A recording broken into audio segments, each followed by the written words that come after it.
What's up, everybody? What's going on? Um, Getting ready to watch a movie. I'm very excited to watch tonight, which is BVS, guys. It is the 4-year anniversary of this film coming out. Let me go ahead and just brighten this up just a little bit. There we go. There we go. We're all set and ready to go. See if we get some people in the chat here. Again, for those that are watching at home, we are watching BVS, the Ultimate Edition, which it's been a minute since I watched this, but it's grown on me, guys, and we'll talk about that once we kind of get the video going and the watch along going. But yeah, get some people in the chat here in a bit, and we'll get this bad boy going. And what I'll do too, compared to a little bit differently than what I did for A Quiet Place, I'll have like a little stopwatch that I'll periodically bring up on the screen so you guys at home can kind of know where we're at with everything in regards to timing and everything like that. So, yeah. Again, guys, I am super excited tonight to be talking about BVS, a film that some people consider a masterpiece, others consider a disaster, and everything in between, right? So this is gonna be a fun time. This is, like I said, it's been a minute since I've watched it, and by a minute, probably over 6+ months since I've watched the Ultimate Edition, which we're going to be watching tonight, the 3-hour cut, the Snyder cut, if you want to call it that, which it is, but yeah, I'm very, very excited to be checking this out with you guys tonight in our or our third watch along, because we did a watch along for those that watched Outsider. We did that for the season finale, and then we did a watch along last Friday for A Quiet Place. And I'm excited to do another one with you all. This is a really fun time. I plan on doing a lot more and other movies and stuff like that. So very, very excited to be here with you all tonight. I got people calling me now. But yeah, let's get some more people in the chat and we'll go ahead and get this bad boy started in just a little bit.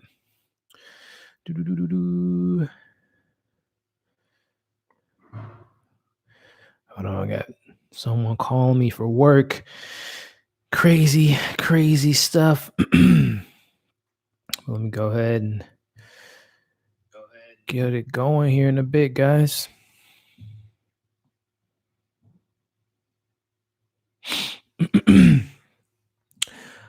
Let's get some people in the chat here, see what's going on. How's everyone's day going thus far?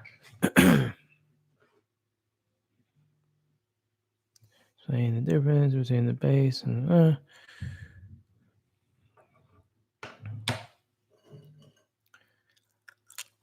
by the way, make sure you all get your snacks. Got my pretzel, got my water, fittingly, right? Batman. But yeah, this is a 3-hour cut, guys. So make sure you use the restroom, you get your snacks, because this is going to be a long watch along, and I'm excited to do so. We're going to start it here in a little bit, guys. Probably in a couple minutes. Wait till we get some more people in the chat, and we'll get this bad boy going. But in the meanwhile, for those that are watching now, make sure you give this video a thumbs up. If you haven't already, make sure you subscribe to this channel. Everything from movie reviews, TV reviews. I don't do as many trailer reactions as I used to, but I'm planning on picking that up once we get some more trailers for some movies that aren't delayed.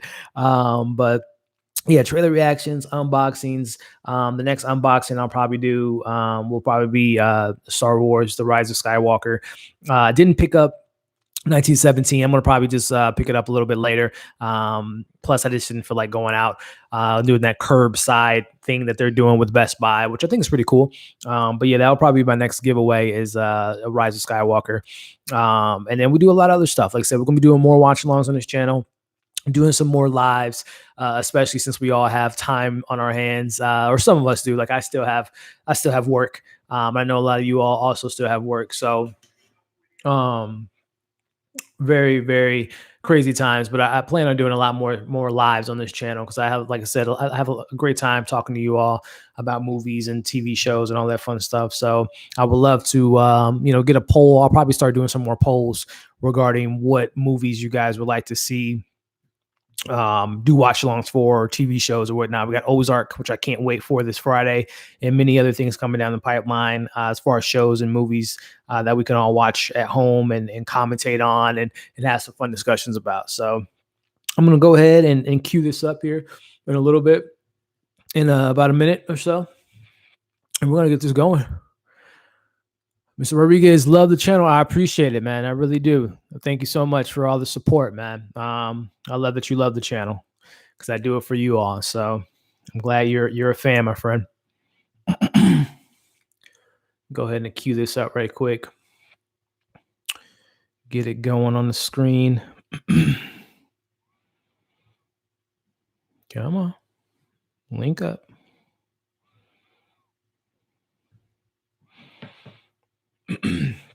But yeah, let me know, guys, what just overall thoughts before we start. Excuse me, start this movie. Let me know what you guys' initial thought of BBS after you saw it, and then as time has grown, are you like me, where after a while, after multiple viewings and seeing the ultimate cut and kind of getting an idea of where Zack Snyder was trying to go after the fact, you hear about what his plans were. Obviously, some people wanted a better build up from Man of Steel to BVS before Batman and Superman, and also Wonder Woman came on the screen at the same time. But just let me know where you guys are at with this film now. 4 years later, again, this film came out 4 years ago, which is just crazy to me. But let me know what you guys' initial thought was when you saw the film, and if that has changed in the last 4 years for better or worse. Again, this channel is all about just discussions. There's no right or wrong answers. It's just people having fun, talking about stuff that we enjoy, comic book movies, action movies, all that fun stuff. And like I said, there's no right or wrong answer at all. So just let me know what you guys are thinking. Like I said, after you saw the film, and then of course, where you stand with the film now. I don't know why this isn't syncing. Oh, there we go. All right. So I'm gonna go ahead and rewind this. Rewind. And we're gonna go ahead and get this started, guys. So for all those at home, go ahead and set your Blu-ray players, your streaming devices, and I'm gonna go ahead and press play now, and go ahead and turn this up a little bit. So for all those at home,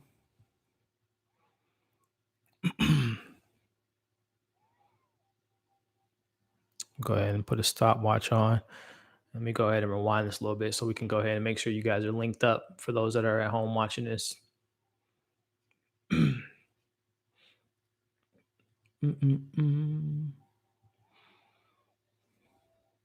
on, rewind. There we go.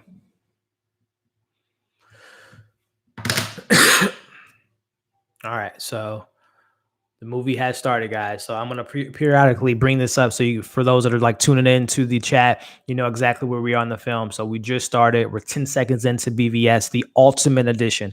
We're watching the Ultimate Edition tonight, guys. 3-hour cut, the Snyder cut, which I think kind of fills in a lot of the blanks from the theatrical edition. So like I said, guys, go ahead and cue that up. Sorry for the noise. I don't know what my neighbors are doing.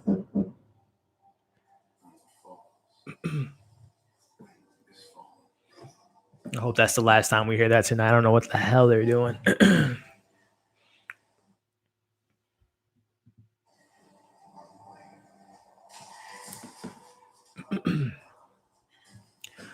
So I guess since the film is starting off for Bruce Wayne, let me get you guys' thoughts on Batfleck. Were you guys a fan of my man Ben Affleck as Batman? Let me know your thoughts on what you thought of the announcement when it was announced he was going to be Batman, and why you guys kind of cue that up in the chat. Me personally, I'm a big Ben Affleck fan, guys. I'm a big fan of his. Think he's a great actor. I think what Zack Snyder and Ben Affleck were trying to accomplish, they did a pretty good job in it in the this film, in my opinion, and also in Justice League to an extent. The older, more grizzled, Dark Knight Returns type of Batman. And I love this opening scene here. I mean, again, we've this between Batman and Superman, we've all seen the origin story so many times. Again, I apologize for them. I don't know what they're doing downstairs, but they might be fixing the washer dryer or something. But anyway, I am I like what they were trying to do with Ben Affleck and the whole idea of him being, like I said, an older, grizzled veteran Batman that's seen the good days, but also seen the bad days. But like I said, going back to this scene here with Mr. Morgan, Jeffrey Morgan here, Negan himself getting taken out. And like I said, we've all seen the origins of Batman so many times. I like how Zack Snyder just kind of obviously gave us the, the breadcrumbs of the origins of Batman, him and Martha being taken out, which I'm very excited to talk about Martha with you all a little bit later. That scene that seemed to really strike a nerve with a lot of people out there. But no, I'm a big fan of Zack Snyder, guys. I think he, to me, obviously he's a visual type of director. But there's some substance too. I know that a lot of times people kind of come at Zack Snyder and it's all just, they kind of, I don't know if people look at him in the same vein as they look at maybe like a Michael Bay. I don't personally, and nothing against Michael Bay films. I actually like some of his movies, not all of them, but I think Zach has, he's a very unique director, and sometimes some of his movies it takes people to kind of get a minute to kind of get used to his style and his the way he presents things, but. Personally speaking, guys, I'm a big Zack Snyder fan. I can't wait to see what he does with this. I can't remember the name of it. It was he has a film coming out with Netflix. I don't know what the the timeline and when it's supposed to come out with everything with the virus going on, but he was supposed to have a zombie film with it was like Dave Bautista and like a couple other big name actors, and it's like a zombie film that takes place in Las Vegas, and it sounds really awesome. Again, like I said, I like Zack Snyder, man, and it was obviously unfortunate what kind of happened with everything with the Justice League and the Snyder cut, and who knows if we'll ever see that Snyder cut. I'm hoping that we do one day, but like I said, he's a very unique director. He's flawed for sure, just like any other director. But I applaud him for what he was trying to do with the DCEU, with Man of Steel, which is maybe that's another watch along we could do in the future because I'm a big fan of Man of Steel. And as you guys will see while in this watch along, I'm going to talk about Henry Cavill quite a bit. He's my favorite Superman. I don't know if that's a hot take or not, because obviously no disrespect to Christopher Reeves, and everyone that came after him, but I just really, really enjoy what Zack Snyder did, with Henry Cavill did, with Man of Steel, and the portrayal that we got from Kal-El. And if you all have been following me for a while, I am a 100% behind Man of Steel 2 with Henry Cavill in the suit, returning to the role. Like, I'm a big Henry Cavill fan, and I'm even a big Henry Cavill fan as Superman. So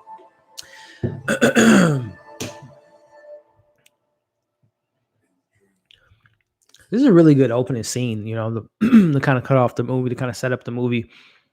Again, this is a kind of, I don't say backwards approach, but obviously when you compare it to the big MCU world, as things kind of led up to the Avengers movies and Infinity War and Endgame, we've spent two movies with a lot of those characters. And obviously we spent time with Henry Cavill's Superman in one movie prior to this, and Man of Steel. And obviously some people have their gripes about that. But like I said just a couple minutes ago, I'm a big fan of Man of Steel.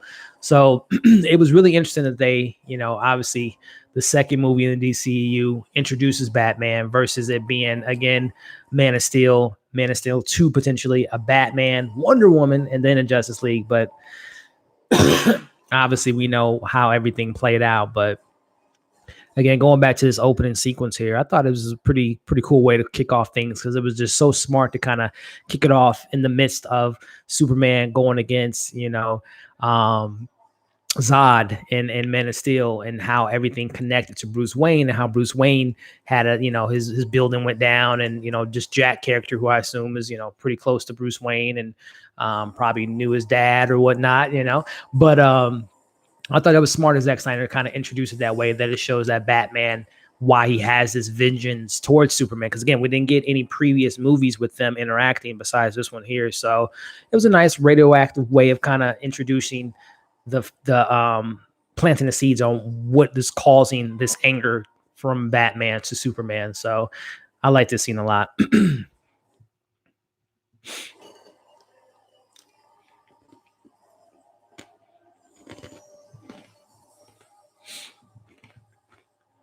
And then again, for those that are watching at home, and you're just tuning in, we're at the 7-minute mark. If you guys can see that, 7 minutes and 6 seconds into the film. If you guys want to cue it up and sync it up, so we're all on the same page. Got some people in the chat. What's going on? I'm watching Halloween '89 and watching this. Jedi Zeke says, "You're watching Halloween '79." And Batman versus Superman. That's a pretty good combo.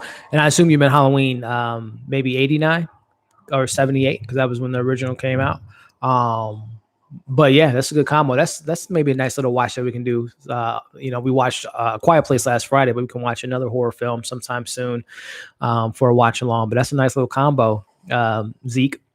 And then we got Affleck was good. Just wish they used him better. Yeah, it's like I said, it's unfortunate how things kind of played out. What's going on, Hector? Welcome. I'm glad you and your girl watching, man. That's awesome, man. Call my girl, get a happy birthday, Gabby. Happy birthday, Gabby. Happy birthday to you. She's 2. That's awesome, man. 2, man. That, 2 years old. That was decades ago for me, man. But happy birthday to you, Gabby. Hope you're having a great time watching BVS with us tonight. Happy birthday to you. But going back to the Ben Affleck comment there. Yeah, I wish they would have used him better. Again, it was when DC was still figuring things out, right? And the DCU, the DCEU, or whatever we're calling it, DC Extended Universe, DC Universe, they were still figuring things out. I think since the beginning of Man of Steel until now, they've had like 3 different CEOs. Jeff Johns was running things for a while, and then I can't think of the CEO now, but a lot of cooks in the kitchen, right? So I think the plan, even though again, I've personally, and this is just me personally, I would have liked to have seen, Man of Steel, a Man of Steel 2, Batman movie, a Wonder Woman movie, and then introduce us to BVS, because it would have made all these interactions a little bit more impactful. But considering that didn't happen, I thought that what they did with Bruce Wayne in this film, again, being an older Batman, having the vengeance that he does with Superman after, these people and his employees are dying and the buildings, destroyed and all that stuff. It was a nice way to kind of introduce it to him. But again, I'm going back to how else they use Batman, and Justice League, which that I haven't watched Justice League in probably about a year. But that's maybe something we can watch as well. And maybe if we ever get that Snyder cut, I would love to watch that. That's for sure. But yeah, I mean, as far as Batman goes and Justice League, that's another conversation for another day. But what do we've seen Ben Affleck 3 times in the DC universe. Let me just think. Let me make sure that's right. This film,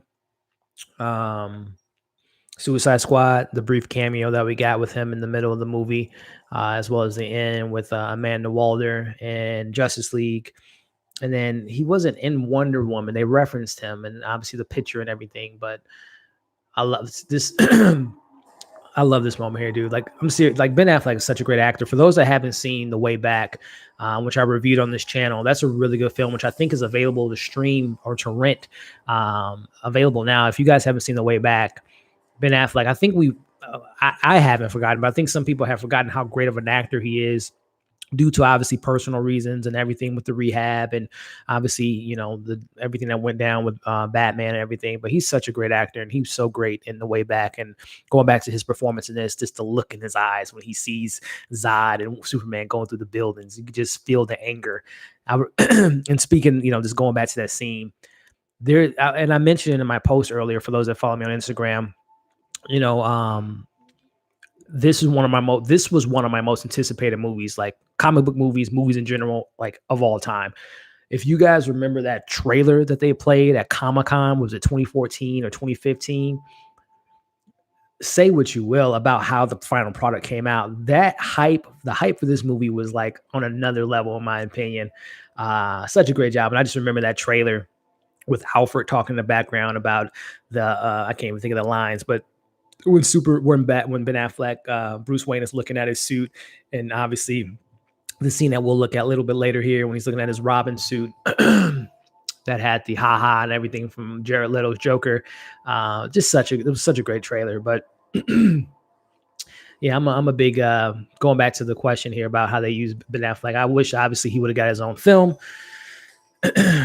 writing it and directing it, and Deathstroke being the potential villain. That would have been nice, but it is what it is. If you gave me an option, like, okay, you're not going to get Ben Affleck's Batman movie with you know um, Deathstroke as the main villain and maybe having an Arkham situation, then if the next option was Matt Reeves, Robert Pattinson, and the amazing cast that they've put together. From Zoe Kravitz to Jeffrey Wright to everyone, Colin Farrell, and so on and so forth. Those are pretty good, a pretty good plan B, right?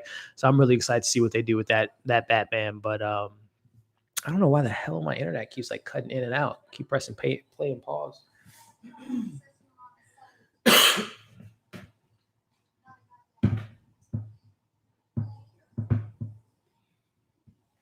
It was interesting just this week. It was either this week or last week. Someone had asked Amy Adams, who I'm a big fan of as an actress. I think she's phenomenal, and I really liked her portrayal as Lois Lane. But they asked her if she would ever come back, and she, of course, said, "Yeah, I think she really enjoyed this role." But she had mentioned also she doesn't think that it's in the realm of possibility of her as Lois Lane again, just because she even said that the DC is kind of going in a different direction, which just puts more fuel to the fire that we might not see Henry Cavill in the suit again, which just literally it breaks my heart, guys. Like, I'm not one of those people that like get very viscerally upset when like movie news go down or Cassie news, but if we get that announcement, which is looking like, it's inevitable, but when they do announce that Henry Cavill is no longer playing Superman, that's going to be a rough day for me, man. Because like I said, he is my favorite Superman personally. And I've just become a really big fan of Henry Cavill, follow him on social media, see him in other movies, most recently watching him in The Witcher, which I thought was great, which I reviewed on this channel. I'm just a big Henry Cavill fan, like for real, for real. And I really hope that they figure something out. But Lois Lane not coming back. I think even Lawrence Fishburne had said that he's probably not going to be coming back just because he said the same thing she said. They're going in a different direction, but I hope it's maybe all the smoke screen, right? And they're just going to have this big announcement whenever this virus and everything goes away that in 2024 or 2023, Superman, Man of Steel 2, and Zack Snyder's coming back to direct it. That would be bananas, right? But here, let me read some of these comments because I appreciate everyone that's in the chat. Again, if you all are watching this right now, again, we are watching the Batman versus Superman 4-year anniversary, which is bananas. We're watching the Ultimate Edition, and we are 13 minutes and 56 seconds into this film as Lois Lane is getting pulled over and interrogated by Lex Luthor's goons.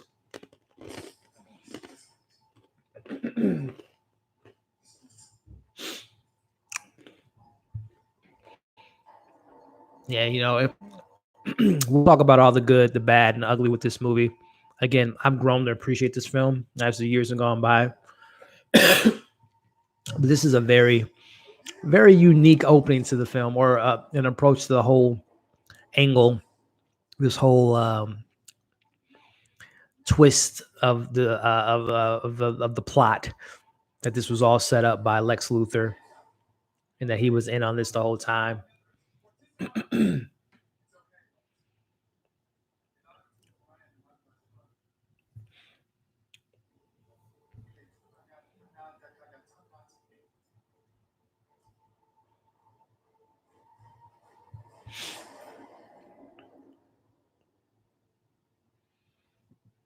I can't wait till we have that discussion about Jesse Eisenberg, who was another person that came out just like the other day that I read an article that he was talking about. He would love to come back and play Lex Luthor on his portrayal of the young, eccentric, billionaire Lex Luthor, who set up everything, whose plans just seem to be just perfectly aligned to have these two titans go at each other.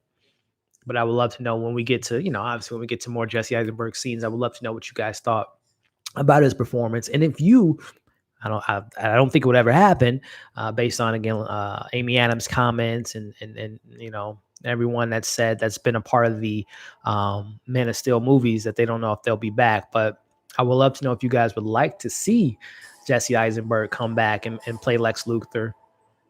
in a future movie. I don't know how it will work. Obviously, one big direction this universe can go in is come the Flash movie. For all of us Flash fans, we know his ability to come in and out of the multiverse, and different worlds and different alternate universes that we could get Jesse Eisenberg making an appearance, and being recast in another world, in another multiverse as Lex Luthor. So there's a lot of possibilities for sure. But as we all know, in the last few years, DC has really kind of focused on these individual films, which I think is a good thing to do for now. But eventually, I would like to see these worlds kind of collide, get a, a proper Justice League movie and see, all of our characters, Batman, Superman, Flash, Cyborg, Martian Manhunter, Green Lantern, all the characters that we've come to grow and love, seeing them on the screen and having some type of build up and knowing these characters. That would be nice. That would be nice, right? But for now, we get a Joker, we get a Shazam, we get an Aquaman that makes $1 billion. We got a sequel to Wonder Woman that's pushed back to April or August 14th. And if they're focusing on these individual movies and they keep making these good quality movies, a la, like I said, the Joker. I personally like Shazam. I had fun with Aquaman for what it was. Excited to see a Suicide Squad by James Gunn next year, and obviously the Batman with Matt Reeves. But like I said, it would be nice if we can get all these characters playing in the same sandbox again, and again, and in a proper way. There he is, saving his girl, Kal-El.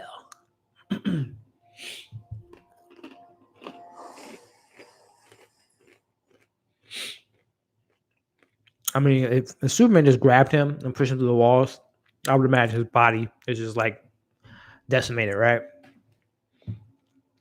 I really, I really wish my internet would stop cutting in and out. And by the way, guys, the reason I'm coughing, I'm not exposed to the virus. I have really, really crazy allergies. And I live in Missouri, if you guys didn't know, in the last week or so, we've had rain, sunny as hell, cold as hell, and then super sunny again. It's just like my allergies are all over the place. So if I'm coughing here and there, you're not going to get contaminated. I got my water here, and hopefully I can stop all this coughing here soon. But speaking of that, I hope you guys are doing safe out there. I hope you and your families are safe, staying safe, washing our hands, practicing social distancing. As we all know, as we talked about on our last watch along on Friday, it's a crazy time that we're in, man. And it's, there's always two ways to look at situations. You can either panic or you can either, take in, the situation at hand and, continue to move forward and just practice the thing that, the being suggested to us as a society, as far as social distancing, not being in large crowds, washing your hands, being aware of others when you're sneezing and coughing. Also, rationing things properly, toilet paper, pasta, food, stuff like that. And there's been a lot of lives that's been lost during this time. So, we're gonna push through it. But I really, again, appreciate you all tuning in tonight and having some fun times and watching movies together. So this is a time that we can all gather together. As I said in my live last Friday, we all have our own lives and we're all moving at 100 miles per hour. And this is just, not to get too philosophical, but this is like a pause for all of us to kind of sit back, appreciate what we have in front of us. And then once we get past this, man, I think that this is going to do a lot of good for a lot of us in regards to just perspective and just, being safe and appreciating others and, being cautious of other people, stuff like that. So get off my high horse, get back to talking about this movie. And we're going to get the introduction to the Batman here in a little bit. Ben Affleck suited up in the suit, which I thought the bat suit was so badass. I loved it so much. As we see here, for those that are watching at home, the Ultimate Edition, I would assume, this was kind of their way of kind of hinting and nodding at Cyborg. He's a football player. We obviously didn't get that much information from him to his accident in Justice League, but it's kind of a little Easter egg for the character.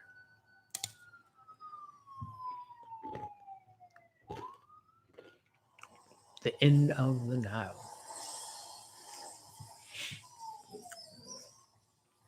Let's see what we got here. Hello, thanks, bro. No, I appreciate it, Hector. I really appreciate you tuning in. Again, happy birthday to you, Gabby. Um, I always imagine Batman saving people in the Rebel while Zod and Soups fought it out in the background. Yeah, for sure. Like, when, yeah, that's that's perfect. As we were saying there, Hector. Yeah, we always imagine, when Men of Steel was going on, just imagine Superman or Batman helping people out, which again Zack Snyder portrayed in this film, which I thought was perfect. Agreed. The line quoted from Frank Miller's, um, yeah, we're talking about the line read at Comic Con, what, 6 years ago, was fantastic. And he was supposed to be the general was supposed to be Martian Manhunter. Apparently, I can't remember when they announced that. I think it was like sometime last year when Zack Snyder was like sharing everything on Vimeo, which I don't even know if that's still a thing, but apparently I think he still like uses it.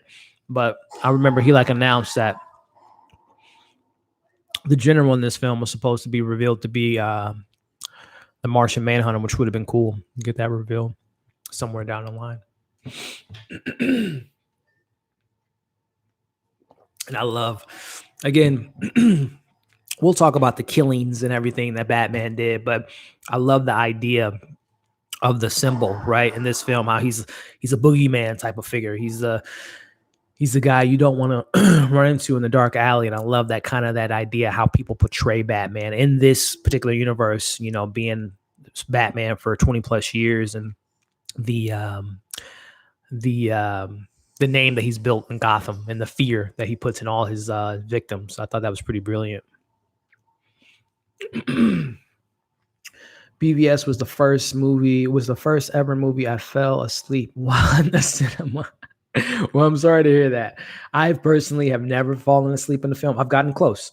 And not due to like the film being boring, just like due to like super long days at work or whatever the case may be. But I'm sorry that you fell asleep to it, man. I hope you came back around and watched it after you fell asleep. How long were you asleep, by the way? Like, when did you fall asleep? I love the bat suit, guys. Like, I think that Zack Snyder and the costume designer did such a fantastic job of designing this suit. It's so like the mobility of the suit, the dark and the gray. I think is just such a great suit. And again, Robert Pattinson has that jaw, but Ben Affleck has that chin and that jaw as well, and just a great Batman, but also a great Bruce Wayne, which I'm really excited to see Robert Pattinson's. Obviously, we're all excited to see Batman, but I'm really, whenever we have those type of characters, I always like to see what they do to the the persona that they put on, right? Bruce Wayne persona, the and characters that embody their character so much. I'm just excited to see what Robert Pattinson does as Bruce Wayne more than I am than seeing him as Batman.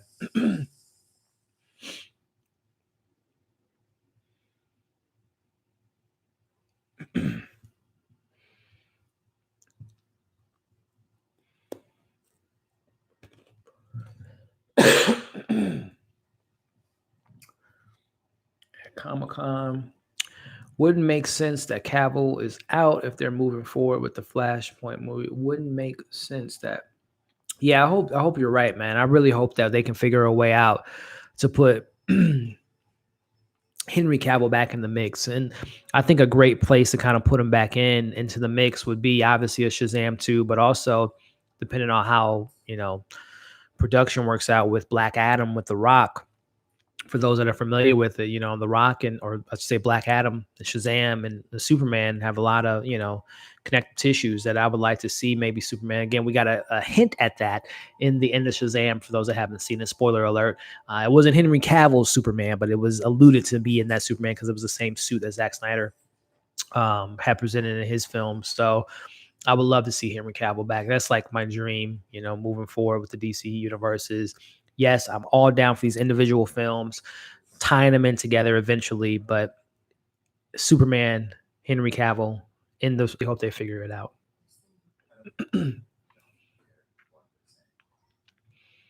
What's going on, Ron? How you doing, man? Much love, man.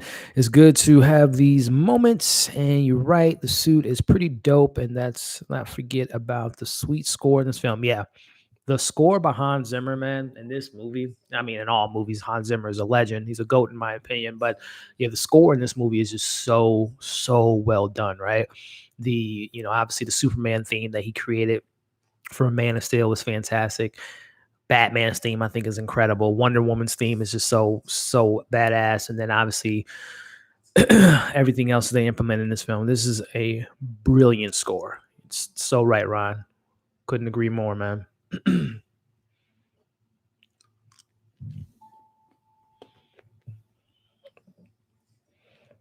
Again, for those that are at home, we are 26 minutes and 13 seconds into the movie, so you can cue it up and sync up with us for those that are watching the Ultimate Edition, the Ultimate Cut at home.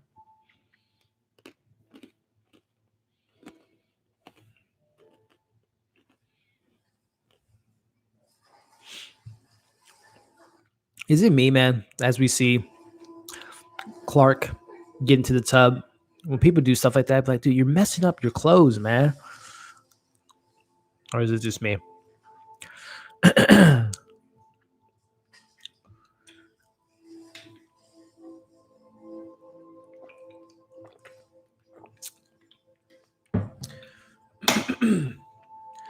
Seeing Clark and Lois Lane getting a little hot in the tub. Here we go. I mean, he got so like stacked to play Batman, dude. Like he is like just a great casting. Again, I'm beyond excited for Robert Pattinson, but I really do wish we would have seen a little bit more from Ben Affleck's Batman in future films, and particularly his own solo film. But you know, it is what it is. And let's talk about Jeremy Irons, right? How great was he as Alfred in this film? I'm a big Jeremy Irons fan. Most recently seeing him in Watchmen, which again, another DC property, which again, a little plug on my channel, but I reviewed every episode of Watchmen, one of my favorite shows of last year. And honestly, one of my favorite shows of all time. I know some people weren't a big fan of the Watchmen series by Damon Lindelof, but I enjoyed the hell out of that TV show. And I will definitely be buying that Blu-ray when it comes out in June. The exclusive Steelbook from Best Buy. I cannot wait to own that. But anyway, Jeremy Irons, I thought he was great as it'll be really. I'm really excited to see what Jeffrey Wright does with his Alfred, or not Alfred. Jeffrey Wright. He's playing Commissioner Gordon. Andy Serkis. Andy Serkis is playing the new Alfred, which I'm really excited to see. I'm a big Andy Serkis fan, and I love, obviously I love everything that he does from the motion capture performances, but I really like Andy Serkis as an actor. I think a lot of people forget how great of an actor he is, and obviously he's had a small hand in the MCU, but I'm really excited to see him play Alfred, and him and the back and forth between him and Robert Pattinson would be great. But again, I thought Jeremy Irons was a really great Alfred from the the little bit that we got of him in BVS, and then in Justice League. He just has like the perfect voice, right? And he's talking to Bruce now. Innocents die, and that's how it starts. The fever, right? The rage, yeah. Parishness, men cruel. It's a great line. And you can see it, right? You can see it in Ben Affleck's eyes. The fever. The Jesse Eisenberg is a great actor. He's really great. I think he has a lot of range. But let's talk about Les Luthor, guys. I think the intentions were there. Let's break it down, right? Let's pretend let's go in a writer's room. So it's 2016 at this time this film comes out. Obviously, we're at the height of social media, Facebook, Instagram, Twitter, so on and so forth, YouTube, things of that nature. And we've seen in this realm of social media the self-made, young, eccentric flamboyant type of millionaires that have come up. And I think that's what the plan was for this version of Lex Luthor. He's a young guy. He gives this persona a la Batman, a la Superman. They have their, Superman is, in the daylight, in his regular day, he's Clark Kent, and same goes with Bruce Wayne. It's the same with Lex Luthor, right? He's giving off this certain persona, but then his costume, his mask is the Lex Luthor, the evil, methodical, character. So, I mean, I could see what they were going for, but it was just like a matter of some moments it worked, some moments it didn't. Again, it would have been nice to see him continue to play the role. We saw him at the end of Justice League talking to Slade Wilson, aka Deathstroke, and that would have been really, really cool to see him have another swing at the character, fully embracing the character, and not putting on the persona as we see in BVS, and just really being the Lex Luthor that we've all come to know from comics, movies, animated shows, things of that nature. So, but like I said, I know some people like literally hate his performance in this film. I don't hate it. I'm kind of in the middle personally. But like I said, I would have liked to have seen more from the character, and we would have grown to probably like him. But unfortunately, we might not see him again in the role, even though he says he would like to be in the role again. Like I said, there was an article earlier this week with Jesse Eisenberg talking about that he would love to play the role because he has such a good time, playing this character.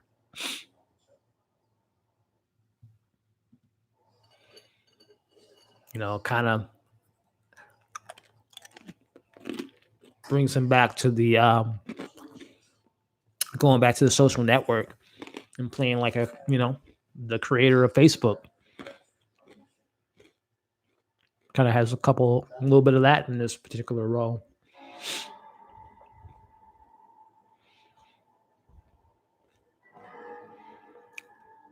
Again, going back to Ron's comments, I love the score of this movie.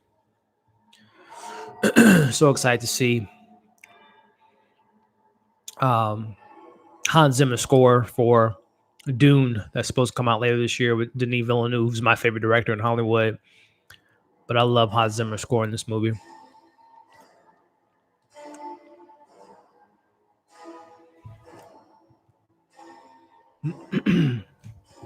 See what we got here. I do not know what's going on with my internet, guys. I'm sorry I keep cutting in and out.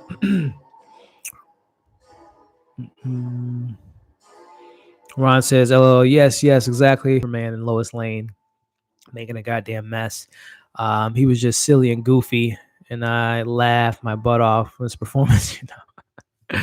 I mean, like I said, I know at moments he had some kind of questionable moments and lines, but like I said, I can see what Zack Snyder and Jesse were going for as far as this young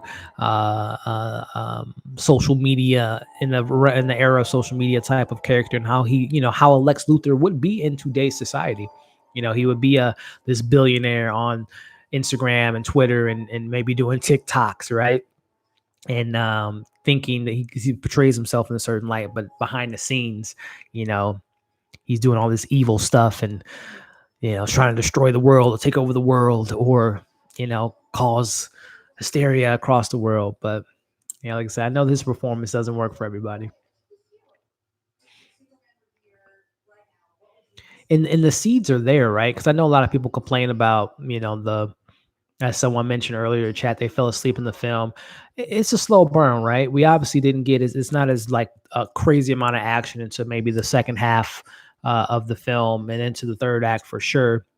But I see what Zach was doing again as the years have gone by, and the more I watched, excuse me, the Ultimate Edition versus theatrical edition, you see what they were trying to do with Superman again, showing Superman versus the world, right, and how people looked at him after the events of Man of Steel, and how they look at him as like, is he a good guy or is he an enemy? Who knows if he's going to turn on us and show his true colors like the other Kryptonians did with Zod and everybody. So I really appreciate, again, the more I watch this film, I really appreciate what they were trying to do. Again, I know a lot of people, which is another watch along I would like to watch with you guys eventually, the MCU, the Civil War, right? There's a lot of similar beats that film has that VVS kind of displays. And, one would argue that, Civil War did a little bit better because, again, we've had these characters for many years at that point. That was the third Captain America movie. That was like the fifth time we saw Tony Stark and obviously other characters. Our first introduction to Black Panther and Spider-Man, but they, and like I said, we can maybe do that at watch along too. But there's some similar beats, right? Kind of creating the sense of superheroes, and when they do the things to kind of help save society and save the world, what about the people that died in the mix of that? It's an interesting conversation, right? Man, I wish to stop pausing.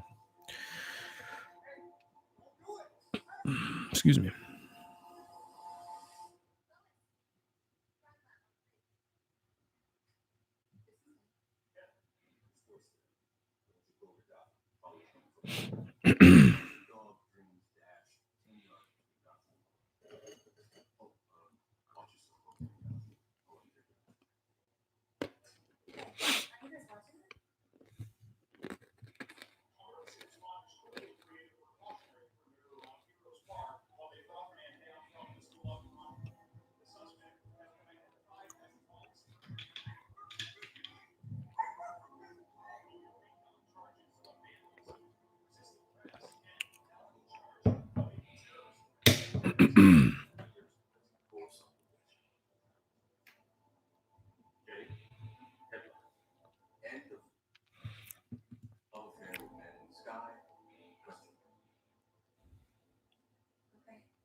And also, to another thing that I really like what Zack Snyder's trying to do and try to tell in this story. Again, going back to what would our society do if Superman was currently walking on Earth? It will be a love or hate relationship, right? Just like any of our people that we look up to, whether it be celebrities, athletes, certain politicians, this, that, and the other. Whenever you have that person that's always in the spotlight, you see the good things, but you also see the bad things. And there's people that like Superman, there's people that hate Superman, and so on and so forth. So I love how they portray this particular version of Kal-El, how it's complicated, right? Again, there's people that love Superman and appreciate what he's did to save Earth from the Kryptonians, from Zod. But then there's people that's just like, well, they wouldn't have been here if you wouldn't have been on our planet. And then that dives deeper into, obviously in our society today with, not to get too political, but, the conversation about, illegal immigrants being over here and this, that, and the other. And there's that familiarity, which again, I'm kind of bouncing all over the place, but, what was it last year? Some article came out saying that they don't know what to do with Superman, right? They don't know what to do with the character because he's not relevant in our times, which I'm just like, that makes no sense. It's perfect how he fits in his times. Again, going back to illegal immigrants or aliens being on the planet, not being welcome, that goes hand in hand in what we're dealing with as a society, every day. So I just totally disagree when I saw that article that they can't find a way to bring Superman into today's society. It's just that's just another way of saying they don't have any, they don't see a story for him, but there's so much out there, and I just really hope that they figure it out, whether it be, a couple years from now or not. I would just want to see Henry Cavill back in the suit. That's like my goal, right? Is to see him back in the suit as Superman.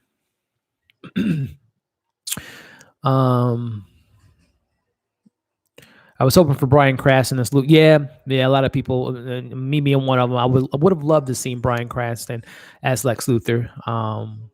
Fantastic actor. One of my favorite shows of all time is Breaking Bad. Walter White, fantastic character. Like I said, Cranston's a great actor. That would have been nice, for sure. I felt he could have done something well in this, for sure. I agree with you, Ron. I agree with you. I like how they acknowledge the good and the bad of praising and worshiping heroes. Yeah, for sure. It was all good. It was all about the build. BVS is a good intentions, but it felt like too many cooks in the kitchen.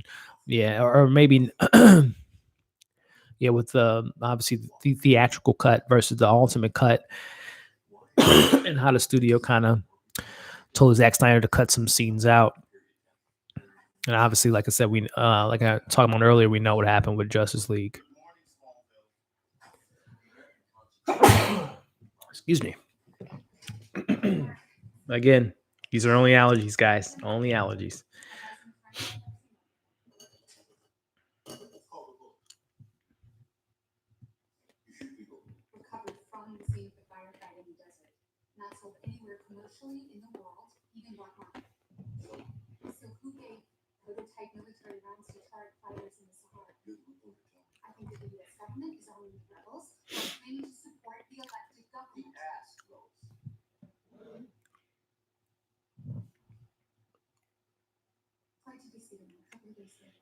I love the back and forth between Amy Adams and Lauren's character.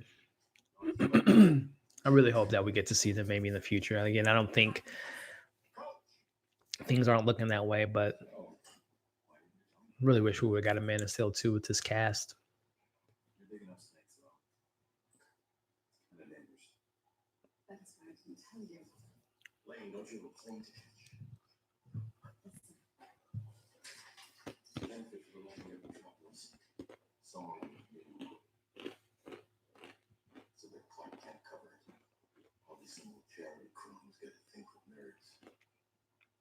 Again, you see, again, Lex Luthor's plans to have him investigate things that are going on in Gotham and having him, want to investigate who is this Batman character, and he's terrorizing the streets. Again, as Ron was saying, the execution, the intentions are there, but then the execution might not be the best at times. Again, going back to Lex Luthor's character. Holly Hunter, big fan of hers. All my incredible fans out there. Elastigirl, fantastic character, played by a great actress in Holly Hunter.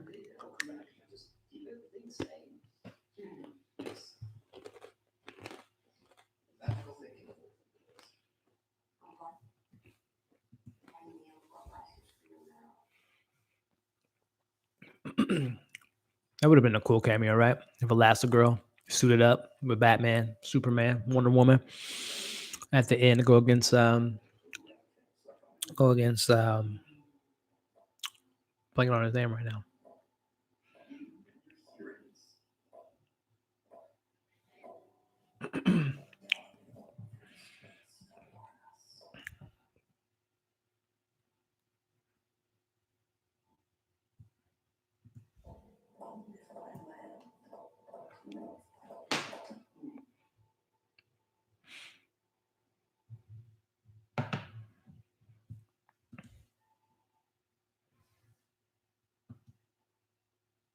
Why is this movie freezing on me?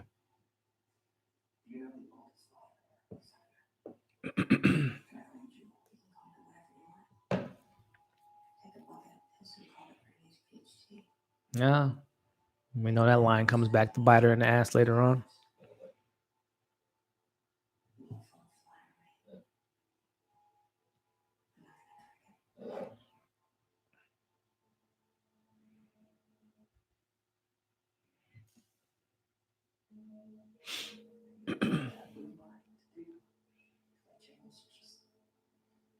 And again, going back to Ron's comment earlier regarding Bryan Cranston,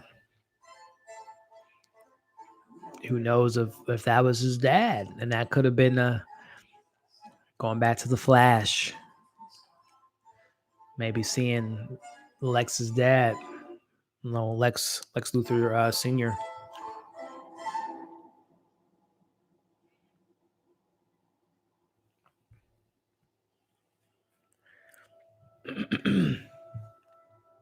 Again, like I said, I see what Zack Snyder was trying to do with this Batman. It is just a little jarring. No, you're obviously trying to still learn about Superman, right? But then you're introducing Batman, and this was supposed to be a Superman sequel, but then it got turned into a Batman introduction / Superman sequel. So you're learning about these characters within this film, in a 3-hour amount of time. So it's a lot. But I really wish we would have been able to see Zack Snyder's full vision from this film to Justice League 2 to even a Man of Steel 2. But, things don't always work out, right?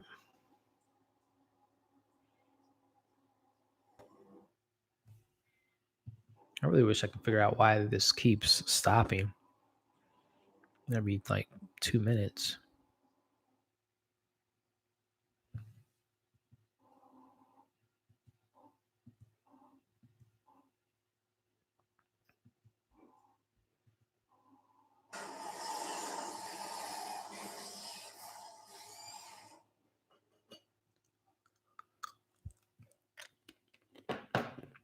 Next watch along, I'm gonna probably just put in my physical copy. Yeah, the red capes are coming. I love that scene too. That's just really, I mean, filthy. I was keeping up with the place, but that is such a cool little awesome house. House by the lake.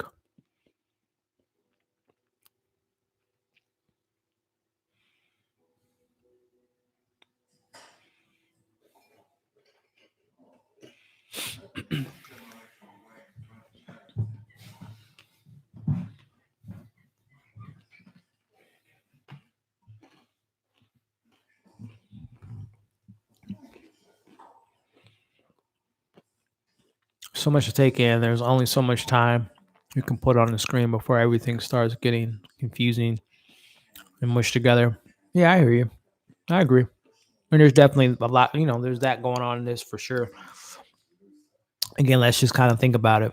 The outline of this film: a sequel to Man of Steel, introduction to Batman, introduction to Wonder Woman, introduction to I haven't even said the full title, but let's not forget this movie is called Batman versus Superman: Dawn of Justice. So we're introducing the Justice League that we'll obviously see later in this movie. A lot at one time. A crash course on the DC universe in one film. Again,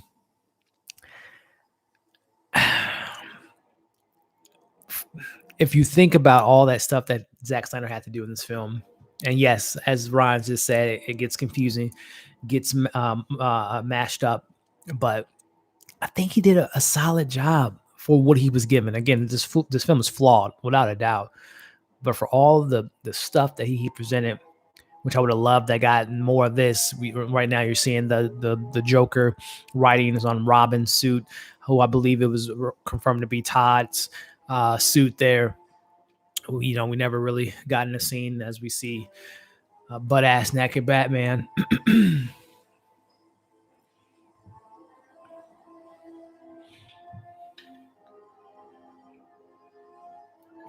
Ben Affleck, is this the first butt ass nude that we've ever seen Batman?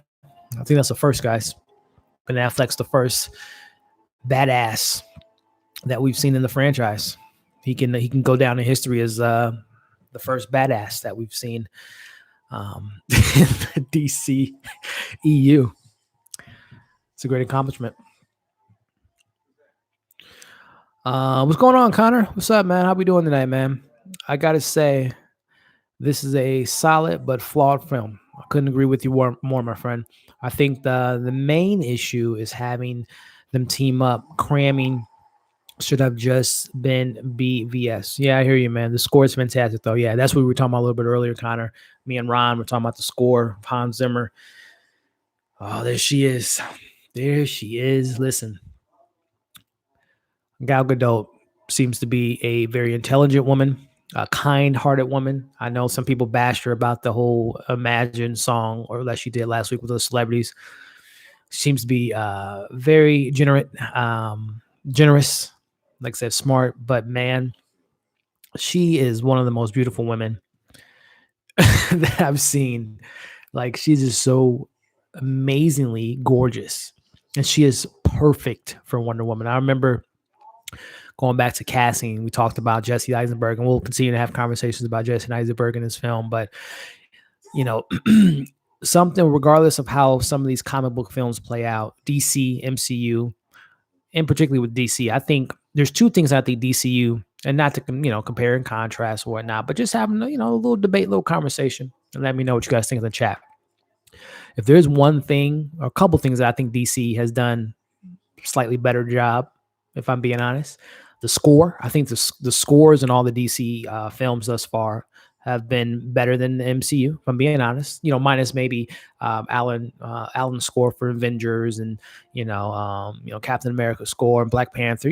There's definitely some great scores, but I think the DC has like the best scores for all their characters, if I'm being honest. And then I think their costumes designs are pretty legit and pretty accurate to the comic book. And also, I think their casting, again, obviously Robert Downey Jr., Chris Evans, Chris Hemsworth, Chris Pratt, Scarlett Johansson, and the list goes on and on and on about their casting. But I think that the DC Universe casting has been like perfect thus far. Minus, again, we talked about Lex Luthor. I know people have certain feelings about Ezra Miller as the Flash, but as far as the Trinity goes with Batman, Superman, and Wonder Woman, I think that those are just spot on casting. And I think Gal Gadot she embodies the character. I can go on and on about Gal Gadot if you guys ever, if you want to know. I love her. I think she's awesome. And also, I think she's gorgeous. Just saying.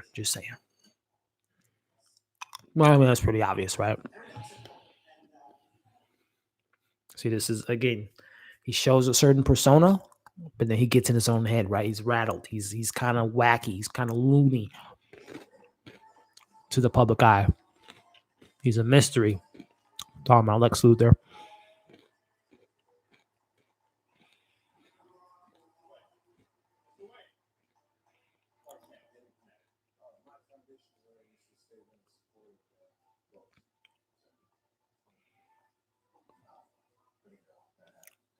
Pretty girl. You're right. You are right, Batman. Bruce Wayne, I should say.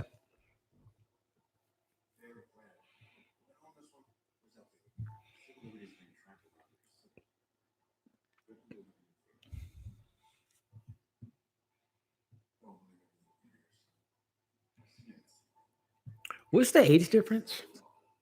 I'm just curious in this universe. Would you guys say Bruce Wayne late mid 40s, late to mid 40s in this particular portrayal? And then you would say Clark is probably mid 30s, right? So it's probably about a 10-year age difference between the two. Just curious. And we all know Wonder Woman is way beyond her years, or way beyond their age, but I'm just kind of curious. So, like I said, I think in this portrayal, Bruce Wayne was supposed to be in his mid to late 40s, and Superman is kind of his mid 30s. I love that line there. It would have been really, really cool, even though another character or casting that people were questioning was Jared Leto as the Joker and everything they did with the Joker. But it would have been really interesting to see them two on the screen together. Again, going back to, I was talking about Ben Affleck in the way back and how people sometimes forget how great of an actor he is. I think in the last few years with everything with the Joker and how everything played out with Jared Leto, that people forget how great this is an Oscar winning actor, and he's been a great actor for a while. And I think a lot of people forget that. But I would have really loved to have seen Ben Affleck's Batman, Bruce Wayne, face to face with Jared Leto's Joker. Would have been really, really interesting to see. Definitely would have paid to have seen that.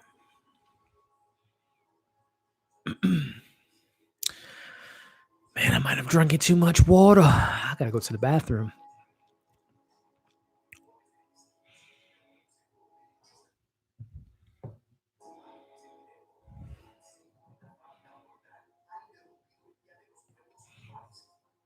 And this is, obviously a big complaint that people had about Superman is not seeing him do Superman type things, saving people, and I love this scene here that we see he's watching the news and he goes to Mexico to save, the people that was in a burning building. This shows you, again, we didn't get a Man of Steel 2, and obviously, like I said, people want to see him do more than his original in Man of Steel, but Zack Snyder's giving you, he's letting this is the Superman that you've come to grow and love, but he's a little bit different. He's a little, he's in a different world that Zack Snyder's trying to present here. And also, I love this scene coming up here with Superman going to Mexico to save the person at the burning building. I think that's a really great scene with the Day of the Dead. I love, again, the mystery of Wonder Woman's character, right? Like, obviously, when we saw the trailer back then in 2016 and the casting, obviously people knew that she was Wonder Woman, but I love like the mysterious aspect of Gal Gadot as Wonder Woman. Yeah, I love this scene here, guys. Him again saving people, and again going back to me and Ron's conversation earlier. There's a good side and there's a bad side. This is the good side. This is what people are seeing that they might not cover as much. You know, the media might not cover this side of Superman.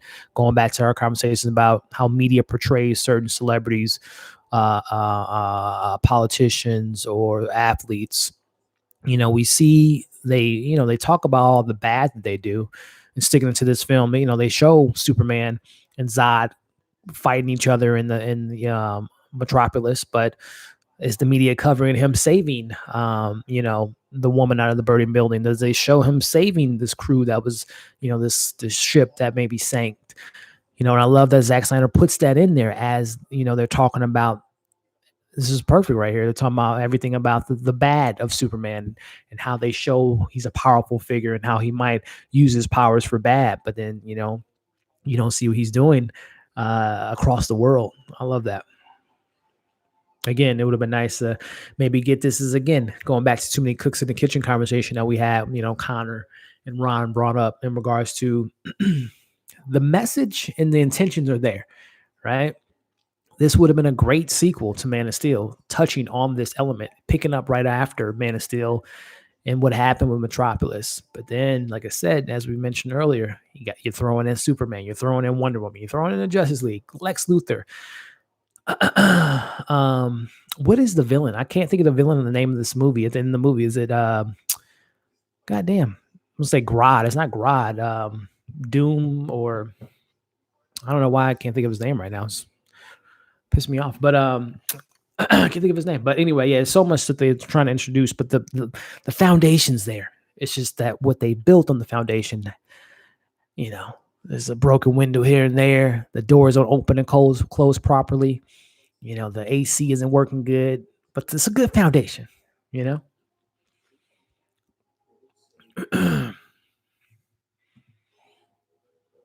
This is a really good moment here. Like I said, I love this moment that they're showing, as me and Ron were talking about earlier. They're showing you the good that Superman's doing around the world. But again, going back to just, again, I really enjoy what Zack Snyder was trying to say. Like, guys, yes, I know you see you think of your Superman as the Christopher Reeves, which, the first Superman all time, one of the greatest movies, superhero movies for sure. The second one is fine. The rest of them aren't great, but people are so accustomed to that version of Superman, right? The happier, saving kittens out of the trees, and there's some moments that Christopher Reeves had, some little bit more grounded moments, and some complexity to the character, but more or less he was the quote unquote Boy Scout character, right? But I like that Zack, and this is why I love Man of Steel. I love what Zack Snyder's trying to say. It's just like, guys, let's playing with a little bit of sci-fi and some expanding your mind. Imagine Superman being in today's society with Instagram, Twitter, TikTok, YouTube, so on and so forth. How would the media portray this character? And I think that he had something going there. And I really wish we would have got a Man of Steel 2. And I really hope that we get a Man of Steel 2 with Henry Cavill. But anyway, I like what he was trying to do. I really do.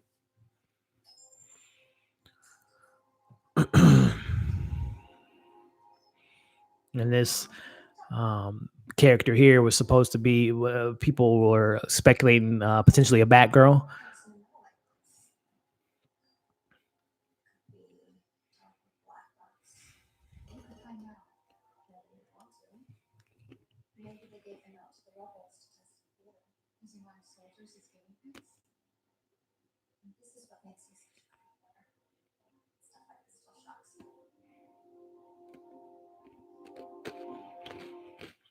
And this is where I really do appreciate this Ultimate Edition. It fills in the blanks, right? You're seeing with Lois Lane is doing, just trying to uncover this mystery, right? About the bullet, right? You see Clark Kent looking up the Batman, looking up the crime rates in Gotham, seeing that he's branding his victims and making Superman, like, I need to investigate this, again, I love this ultimate cut because it answers a lot of those questions that we didn't get in the theatrical edition.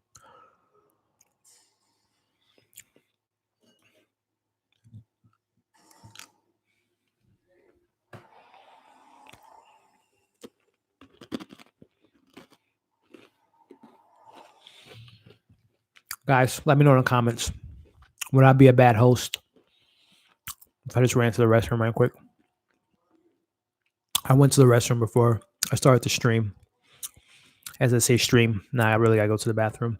I'm normally good at not pausing movies and going to the restroom. I take a lot of pride in not going to the bathroom when I watch movies, especially at the theater. It was a challenge. It was a challenge that I accepted for in game. Not getting up. Saw that movie twice. Didn't go to the bathroom twice or no times when I saw it at the theater.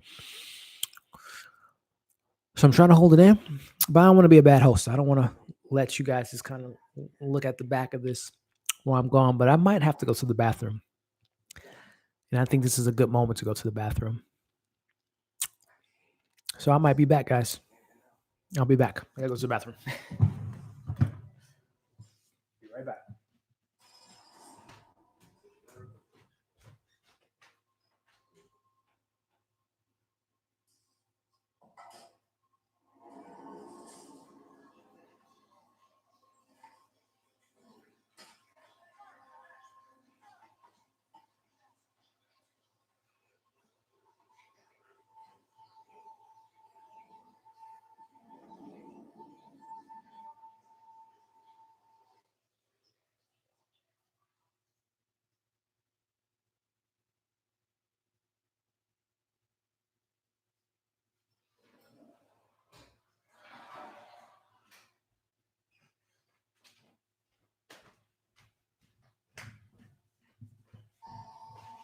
All right. No more water for me, right? What did I miss? What did I miss? Man's getting shanked on the screen right now. All part of Lex's plan. Set him up.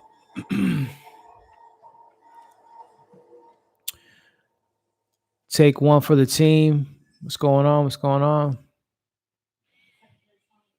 Let me read some of these comments here. Again, for all those that are joining in into the chat now, we are watching the Ultimate Edition of Batman vs. Superman. We are 1 hour and 11 seconds into the film, so you guys can sync it up there. And again, we're watching the Ultimate Edition. Let me read some of these comments here.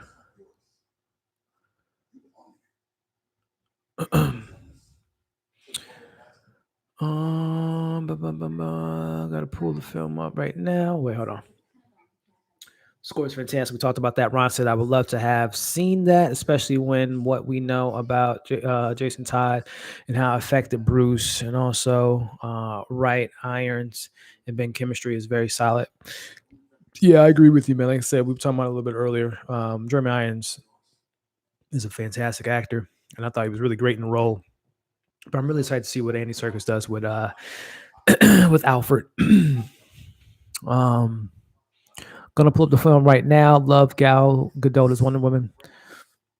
Connor, you and me both, buddy. She is fantastic as the character, and I'm excited to see Wonder Woman 84 come August 14th.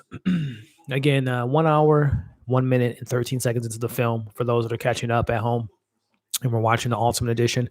Do you think they'll maintain course with the standalone films like Shazam, Aquaman? Yeah, I think so, Connor. And I talked about it earlier. I don't have a problem with that. Yes, eventually I would like to see our superheroes on the screen teaming up for a Justice League. But for the time being, you have a fun adventure with Aquaman. I know some people don't like Aquaman. I enjoy it for what it was. It's crazy. It's cheesy. Some weird moments, but I have a fun time with that film. And men lie, women lie, numbers don't. It made $1 billion. And I'm a big James Wan fan. I'm really excited to see what they do with Aquaman 2 and the trench and everything with Arthur Curry and everything. But yeah, Aquaman, enjoyed that. I really enjoyed Shazam. I had a fun time with that film. And maybe that's another watch along that we can do in the future. I might have to cut myself off there. Gal Gadot is on the screen and looks incredible in this her attire and her hair and makeup. Gorgeous. Absolutely gorgeous. But yes, I'm fine with the standalone films for the time being. Connor, again, Shazam, I enjoyed. Joker, top 10 of 2019 for me personally. Um, Looking forward to James Gunn's Suicide Squad. Looking forward to Matt Reeves, the Batman. Looking forward to the Flash, Shazam 2, Adam. You know, there's a lot of good stuff coming in the pipeline. And then, like I said, eventually, let's build all these films and to get a proper Justice League film, right?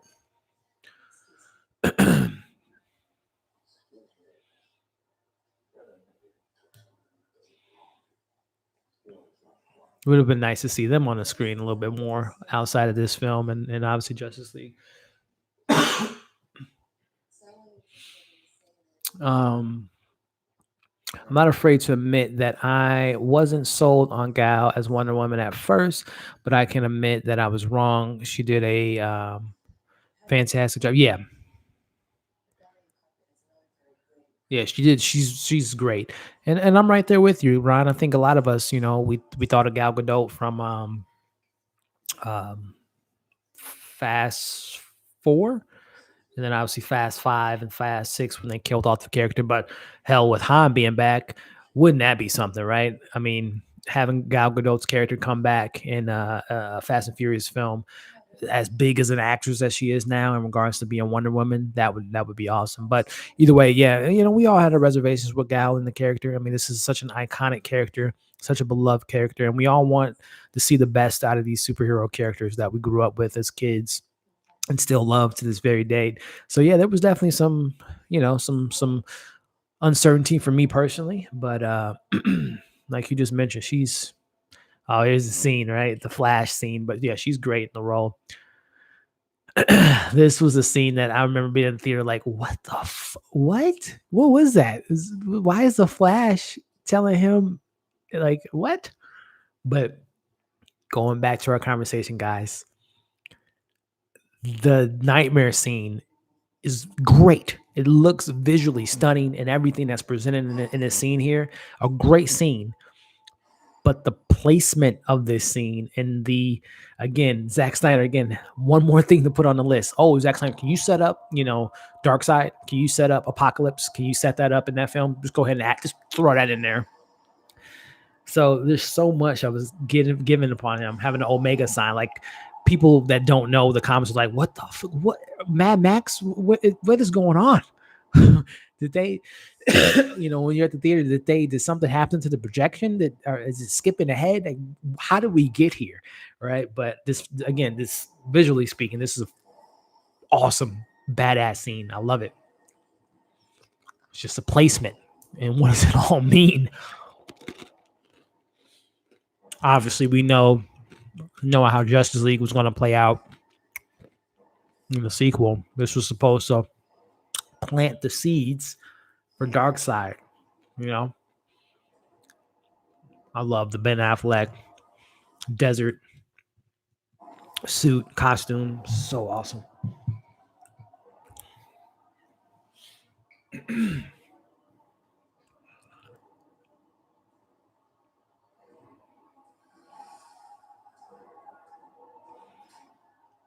This is such a cool scene, man.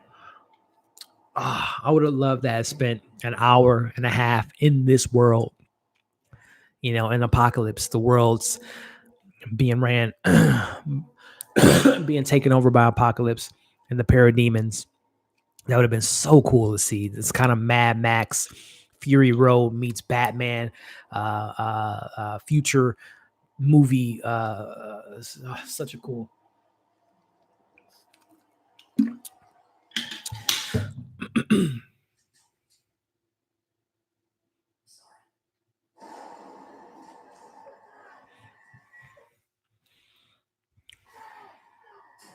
And the idea that Superman has turned bad as the world wanted him to, or saw him in this light as a bad guy. And I remember being at the theater too when this happens here in regards to, first off, Batman just pulling a gat on people and blowing them away. When we see these parademons coming up here, I'm like, oh, parademons. Are they going to show Dark Side? Mother goodness. All the stuff going on in the New Gods. Granny goodness. I say mother goodness. Granny goodness. Parademons. Like, it's all there, right? It's so cool. It is so awesome to see parademons. And you're just like, again, I'm just putting myself back in 2016, like, what? What is going on? What is going on?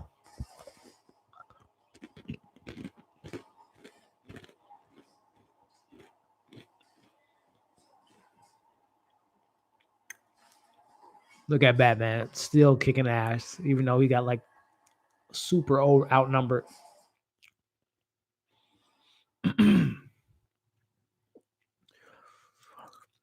All right, let's see what we got here. Eliel, do you think, my man? It's so random. I love this. Yeah, yeah, God, this scene is so random, man, but it is just so cool to see. Like, again, I would have loved to have been in the writing room for this film, or being on the set of this film, being a fly on the wall, just being like, you want to do what? You want to put this in the film, in the middle of the film? You want to introduce or allude to Darkseid and parademons? Like, people are going to lose their mind. This is the stuff that people say that studios are afraid that is too inside baseball. And for those that don't know in the comics, this was, I can imagine how, like, I remember seeing it with Morgan, how confused people were, like, what? What is happening? But all of us fans of the comics are like, these are parademons. This is the Omega sign, you know? And obviously, again, knowing that what we know now, Zack Snyder would have, addressed this scene in Justice League. Oh, that's so badass. And then you got Flash.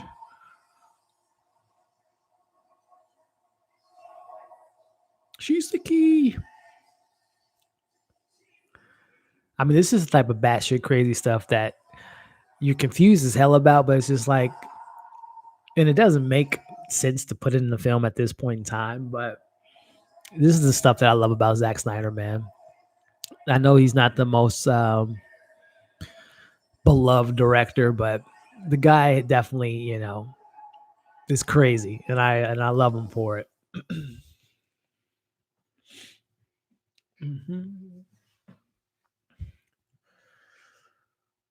Man, Batman's naps are like terrifying. And let's talk about the LexCorp flash drive of the Justice League's kind of Tinder profiles and the little videos that they have set up for the Justice League members. That's definitely kind of like, come on, you guys can think of a more creative way of introducing the Justice League than putting them on a flash drive that's showing their meta-human abilities. Ron says he beat them down like they were they stole something. That scene is so messy as well, and it gave me the Age of Ultron vibes. Just throwing things at the wall. The big wigs telling Snyder, don't forget this part. Well, honestly, I don't even think that's a big wig, because I mean, honestly, and I don't say honestly, or obviously, but would a executive know whose Darkseid is or who the Parademons is? I think that's a Zack Snyder thing. And he, like, again, we all know how this film was cut. Obviously the producers and the executive producers like, no, we got to cut this film down, man. This is way too long, way too confusing.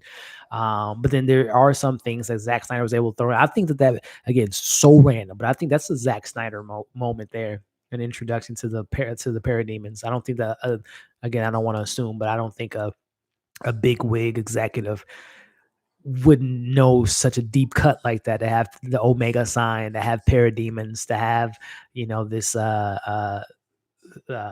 dystopia type of environment that, planted the seeds for Zack Snyder's vision, because again, it's always about, we always talk about would have been the Snyder cut, right? So like I said, I don't think that's a executive move. I think that's Zack Snyder again planting the seeds for future films.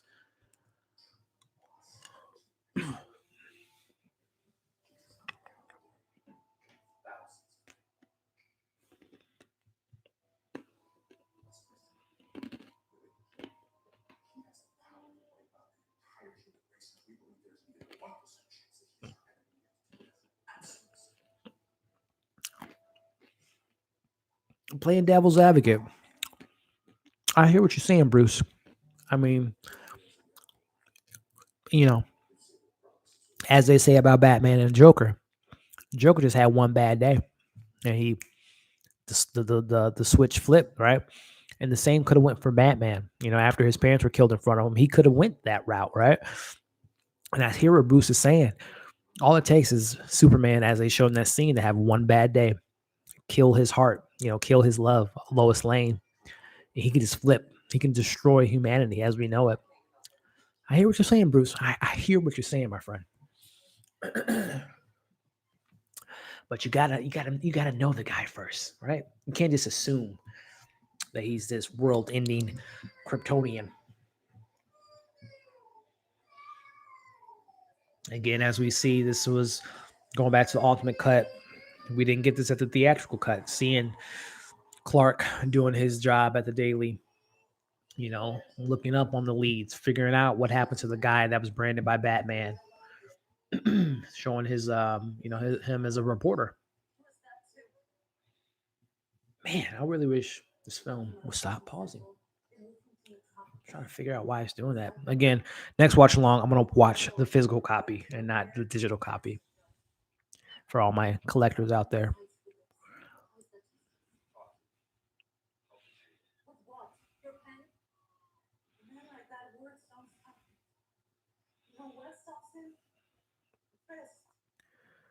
A fist? That sounds inappropriate.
Nice little nod to the comic book.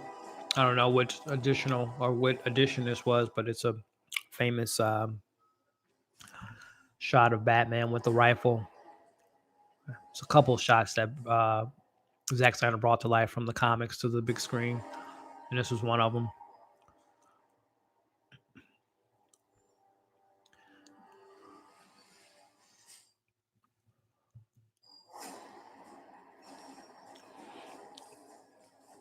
This is a pretty badass scene.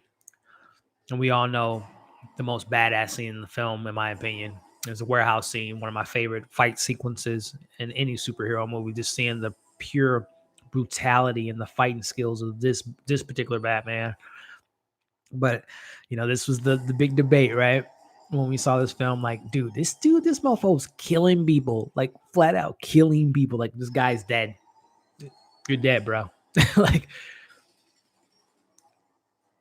like whoever's in that car, they might not be dead, but they're critically injured.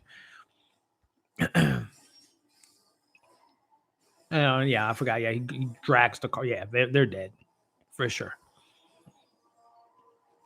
For sure. And I remember the debates. Batman doesn't kill. And then people like, well, no, if you read this comic and this run, he killed someone there and there. But I hear what people are saying though, but I mean, again, think of what Zack Snyder's trying to do and trying to say again, going back to the conversation, what he's saying about, yeah, these guys are all dead. What he's trying to say about Superman in today's society and how the world would take him, how they would accept this alien being being on Earth, But the same thing goes with going back to our Batman conversation. Let's be honest. People are trying to kill Batman. He's not going to always be able just to punch them and knock them out. Sometimes he's going to have to use some brute force, and there might be some casualties involved in that, right? It's just I'm going to say reality of the situation, but it's in this particular universe that Zack Snyder's trying to lay out, this dark, gritty version of Gotham and Metropolis and Superman and Batman and Wonder Woman. That would happen. But again, I know people were just like freaking the F out when they were seeing Batman just kill people.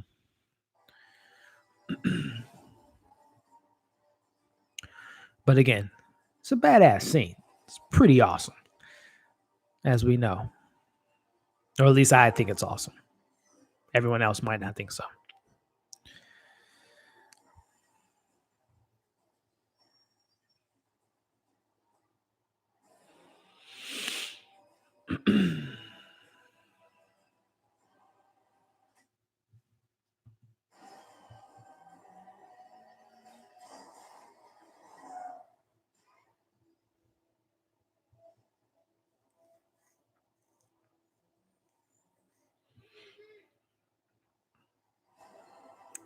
And also, too, I haven't even brought it up. The Batmobile is so cool.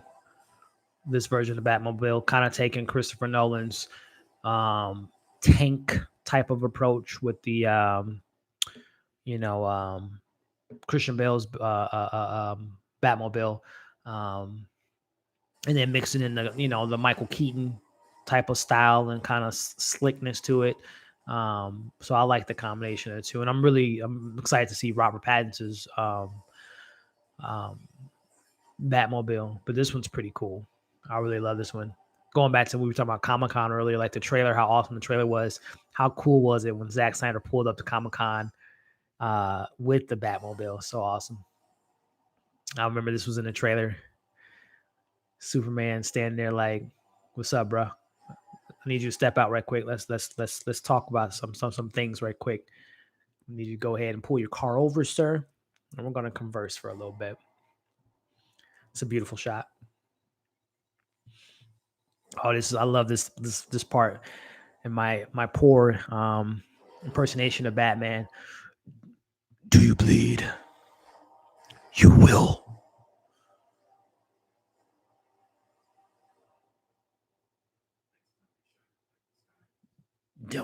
Don't go to it.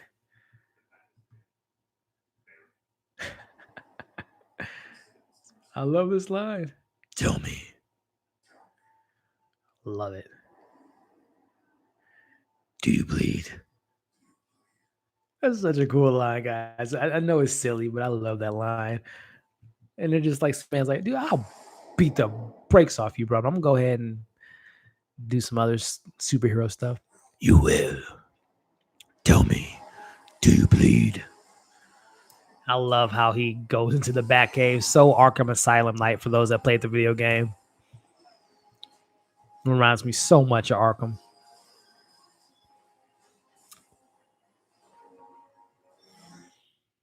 God damn it.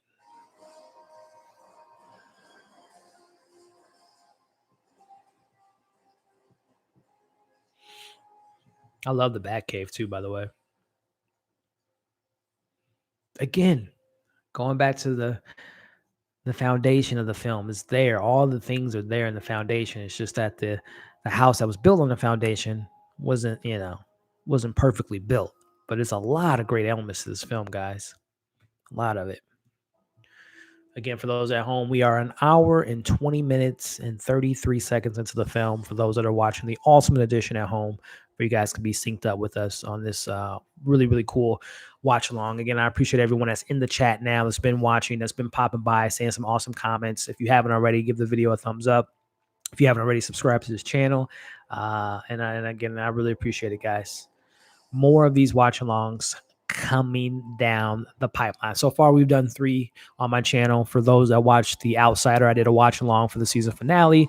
For those that followed me last Friday, we did a watch along for A Quiet Place, with The Quiet Place Part 2 was supposed to come out. We watched A Quiet Place. It had a good watch along there. And again, today we're watching this because it's the 4-year anniversary of this film, which I can't believe it's been 4 years. Insane how time flies.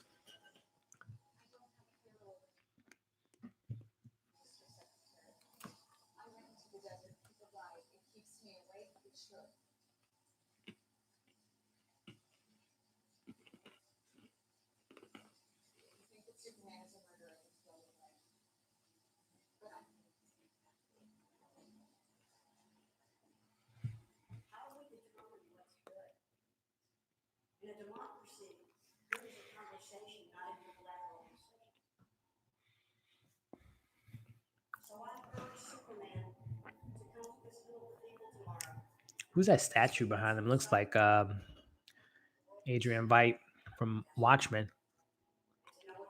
It's like his statue for those that watch Watchmen on HBO.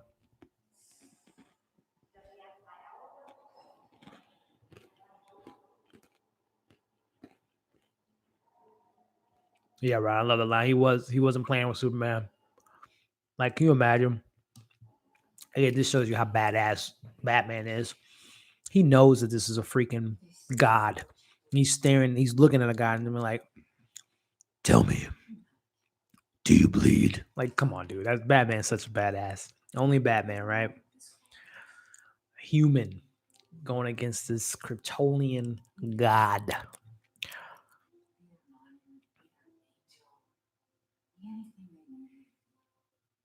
This is a good scene here of Brianna. But again, going back to the conversations, going back to Man of Steel, which I think is a great film. The conversations that he had with Paul Kent about you don't owe the world anything.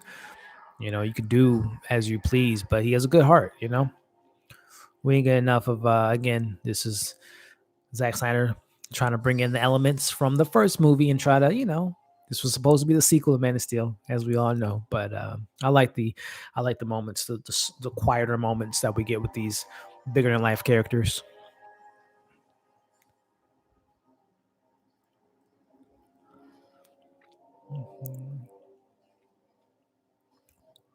Mm-mm. Is that the same for my fans of the end of the effing world? The first season, was that the black cop that played off against the woman Greyjoy from a Game of Thrones fan? I can't think of. I'm drawing a blank, but isn't that the same actress? Again, for those that watch Netflix, 2017's The End of the Effing World. Wasn't that the cop, the black cop in the show? I can't think of her name right now, but I think that might be her.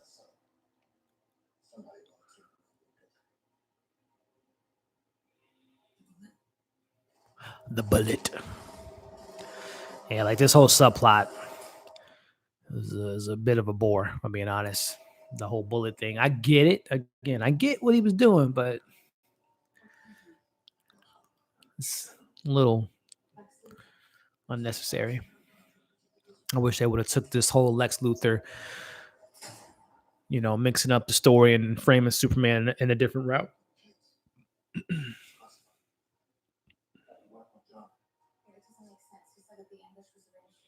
But again, going back to our comparison with this film and you know, Civil War, BVS versus Civil War, there's a lot of similar plots.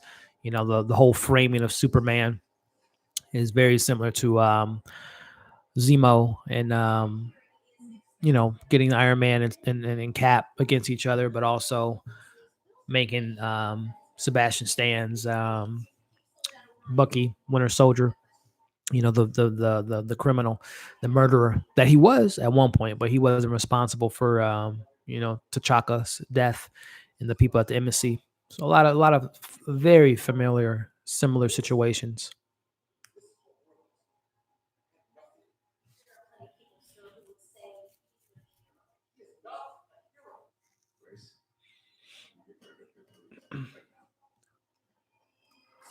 I remember when people were, I can't think of the actor's name that's playing the Bruce Wayne ex-employee. A lot of people were speculating that he was going to be like Wally West.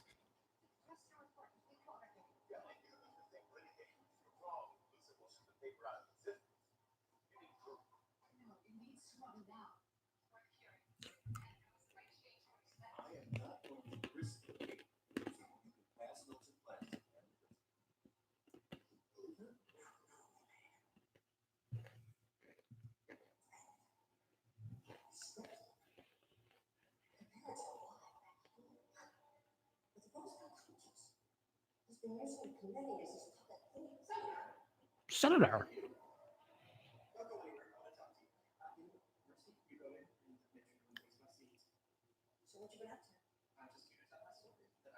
What you been up to?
Hmm.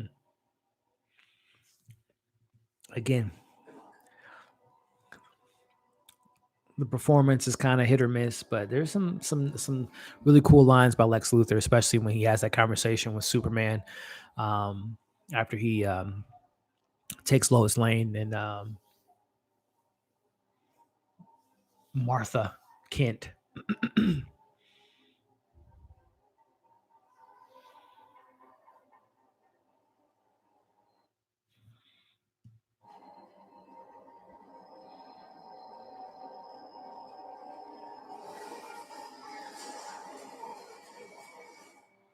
No one saw that. He was supposed to be the KB Beast, right? In this film from the comics.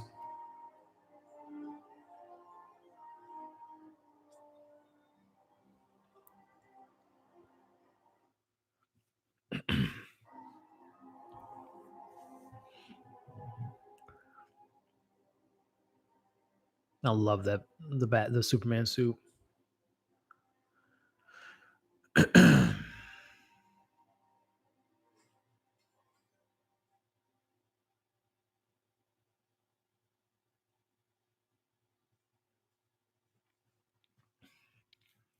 I love looking at like the extras on set. Like what are they talking about? Like what are the conversations they're talking about?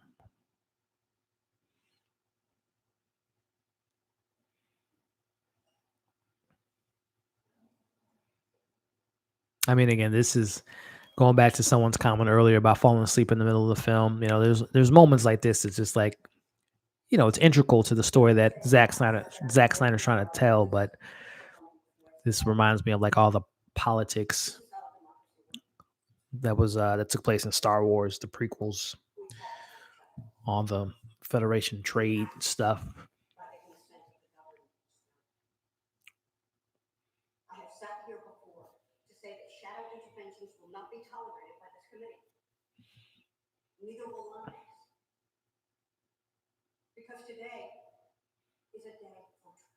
I remember a lot of people thought Mercy's character was going to be a bigger role in the film. No, there's Grandma's tea.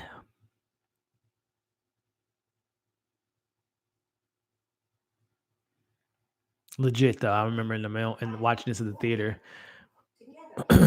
when the explosive goes off. I'm like, damn, didn't see that coming.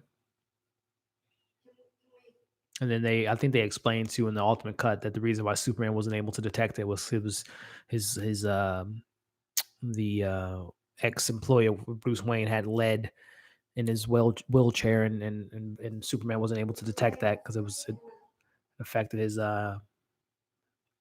X-ray vision. Granny's peach tea. Ain't no way I'm touching a glass that I think is filled with piss.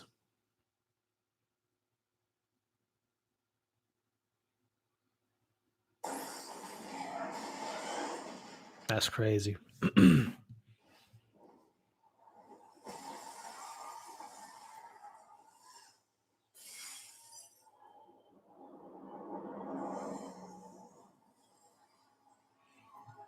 Now, see again, going back to Lex Luthor's plan. That was a pretty. That's pretty dark and cynical for him to just all those innocent people just to frame Superman to being this evil guy. And I love this moment too with Superman. He's just like, there's nothing he can do. This is when he's, he was vulnerable. There's nothing he could have did this moment, and it just adds more fuel to the fire for Batman. Like, oh, I love this moment. You let your family die. Like it's it's the pieces. It takes a minute to get there, but when the pieces all connect, it's just like, you know.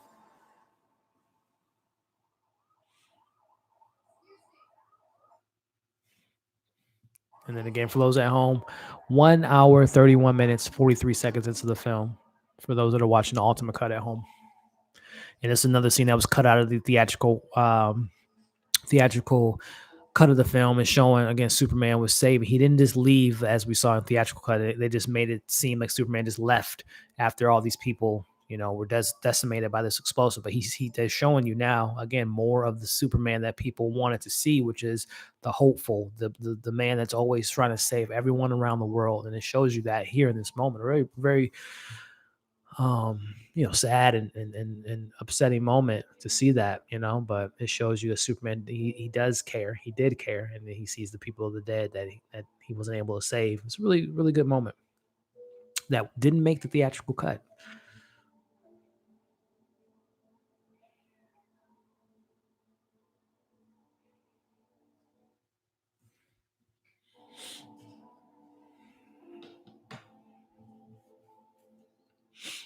Again, like I said, I remember in the theater, it's just like, and that was a lot of people's complaint, like Superman would not just fly away after these people just died. And like I said, unfortunately, it was cut from the theatrical run, but it shows you, Superman cares for the people, cares for the humanity.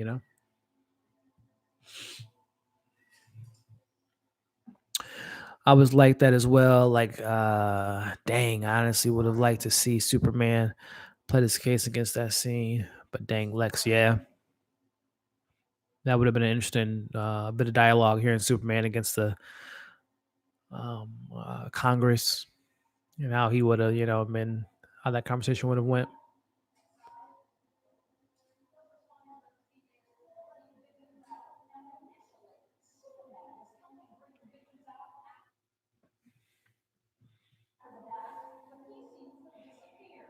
And I like it, even that little hint of the storyline there. Like, again, going back to our conversation about the good and the bad, that the media kind of portrays this superhero in the light of today's society. They hint at, yeah, he helped some people out, but then he just disappeared. Again, all I see what Zach is doing. I would have loved to have seen this scene too, by the way, that didn't make the cut of any cut, is seeing Batman just go into LexCorp and take the kryptonite. That would have been a badass scene to see. And also, by the way, too, these people that are injured, Batman did not care. These people that are coming out of the on stretchers. That would have been a really cool scene to see, though, seeing him take out Lex's security.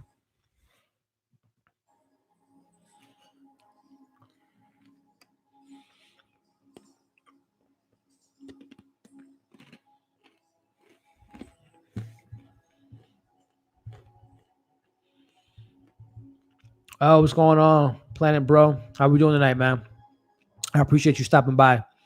WB really, you coming in just dropping bombs like that, Planet Bro.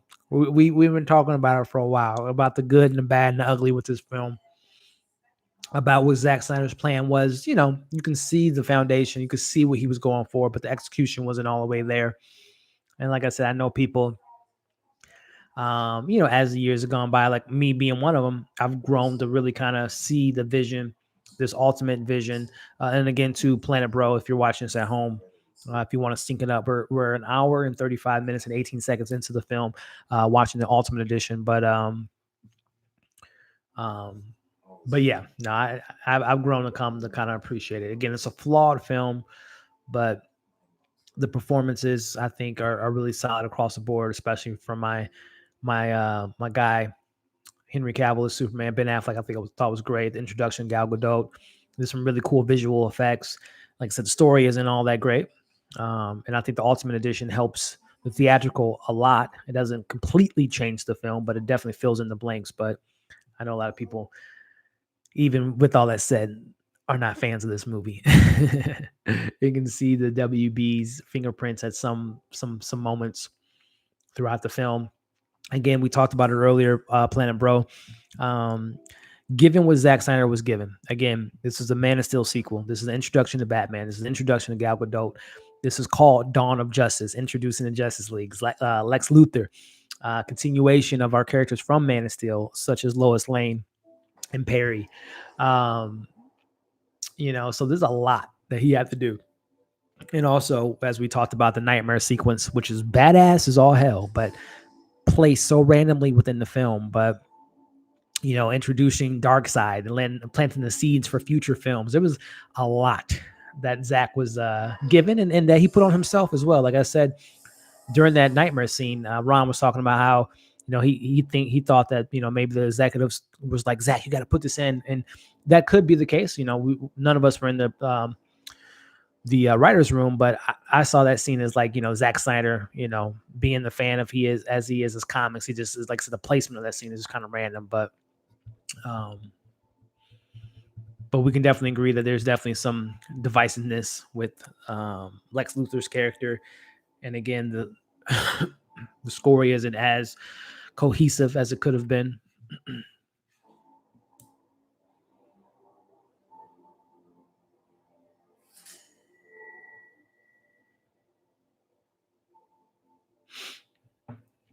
But anyway, let's see what else we got here. Planet Bro, Snyder had this a better movie. They would fudged it up. Yeah, that scene would have been sick. Dark Knight, Batman ain't gonna give. ain't. Yeah. I know, man. I know. What's going on, Mo? Mo's in the chat, everybody. Mo, and Thor. How we doing tonight, guys? Sorry, Mr. Call. I'm doing a live right now. Connor says, do you think the Snyder Cut will ever be released? Don't mean to be off topic. No, not at all, Connor. You're not off topic at all, my friend. That is a fantastic question. And I love this little super or Batman kind of montage of him working out. You know, the dude got super in shape for this role. But to answer your question, Connor, do I think we'll ever get the Snyder Cut? I think so, man. Honestly, I think WB is, you know, and this isn't, you know, me making this assumption or, you know, coming up with this theory, but I think that HBO Max is going to be the perfect platform for them to release the Snyder Cut.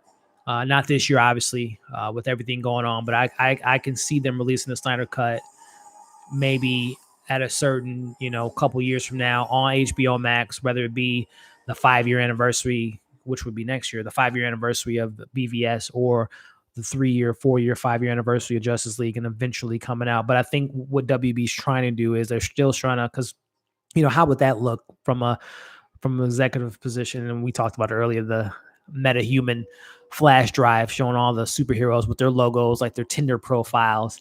And this scene was definitely kind of a head scratcher. But I going back to your question, Connor, about this Snyder cut. How about that look for WB? They're on a roll. Starting off with, excuse me, starting off with, financially speaking, Aquaman making $1 billion, Shazam being critically praised, didn't blow the doors off the box office, but was solid enough to make a sequel. You think of what we got with Joker, obviously, and what the future holds for the DC universe.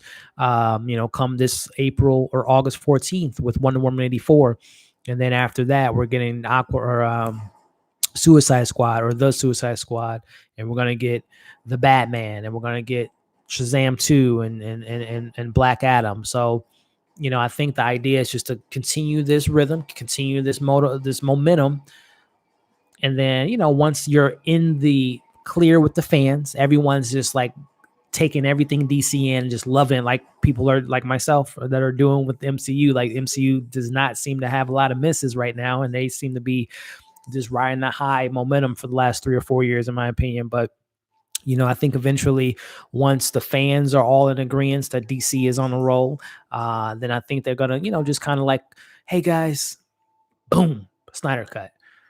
And that might be just, I don't know. I don't know when the timing would be. I think it would be kind of within the next couple of years before you kind of built, potentially another Justice League film down the road. But to answer your question, Connor, yes, I do think we'll get to Snyder cut inevitably. If we don't, though, to play devil's advocate, it's unfortunate that we would never get to see his version of the film. But, speaking of Superman, how long was it till we got the Donner cut, right? 40 years something later that we got the Donner cut for Superman 2.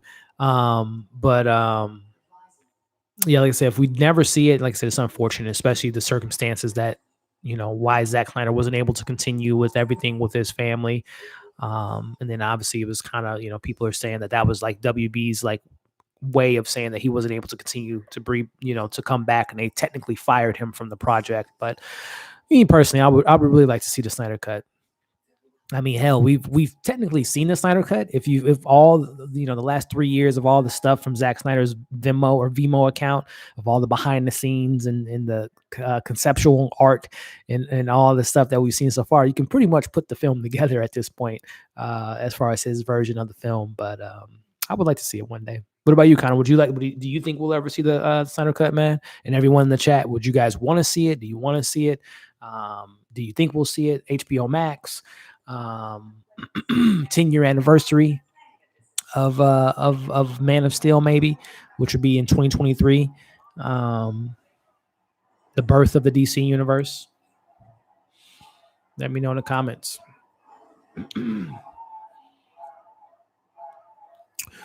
Thor loves it. Yeah, Thor, that's my guy. Miss my buddy Thor. He loves Batman versus Superman. Snyder definitely wanted to do Man of Steel 2 first.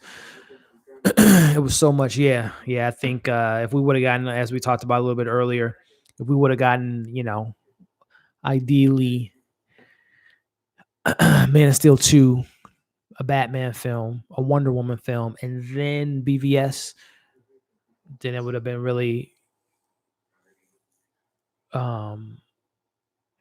somewhat of a better, not somewhat, it would have been a better path, because we would have spent more time with these characters and it would have had a bigger impact seeing these two Titans on the screen for the first time, and we would have had our individual moments with them,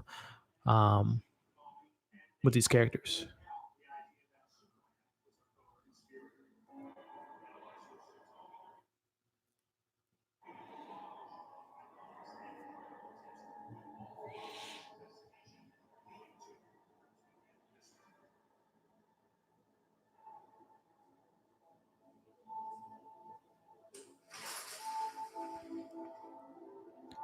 Again, what I love about this Ultimate Edition, that it does, again, it doesn't completely, it's not a completely different movie, but it definitely fills in the blanks, showing you the conspiracy that the Lex Luthor's plan, and seeing Lois Lane being a great reporter that she is, the world's greatest reporter in the DC universe, seeing Clark, reporting on Gotham and Batman, and the same goes for Batman, seeing that the seeds being planted for Lex Luthor, and getting Batman to be more frustrated and having that vengeance towards Superman. So, yeah, the Ultimate Cut is definitely um, the better edition of the film. Let's call it a spade, right? Call it, it is what it is. It's a better movie. It fills in the blanks.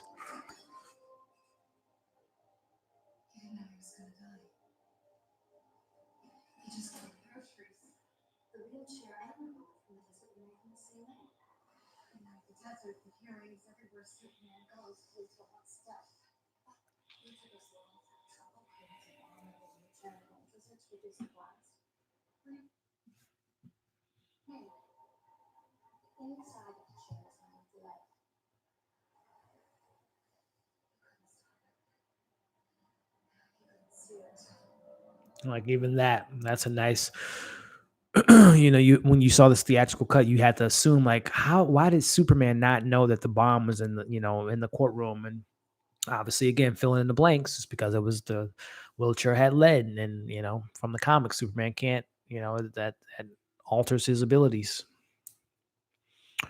Let's see what we got here in the chat here. um Ron says Bruce is jacked up to the yeah, man. His workouts was savage for sure, dude. Like, man, let me get on that Bruce Wayne diet, that Bruce Wayne workout, bro. Like for real. The dude was freaking preparing for war.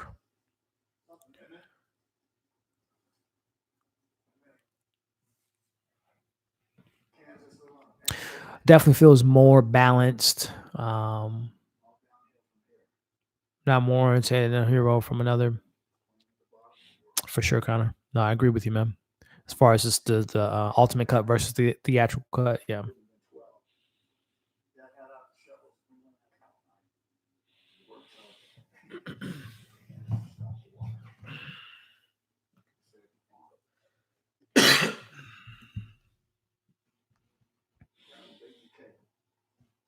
It's good to see Kevin Costner making an appearance here.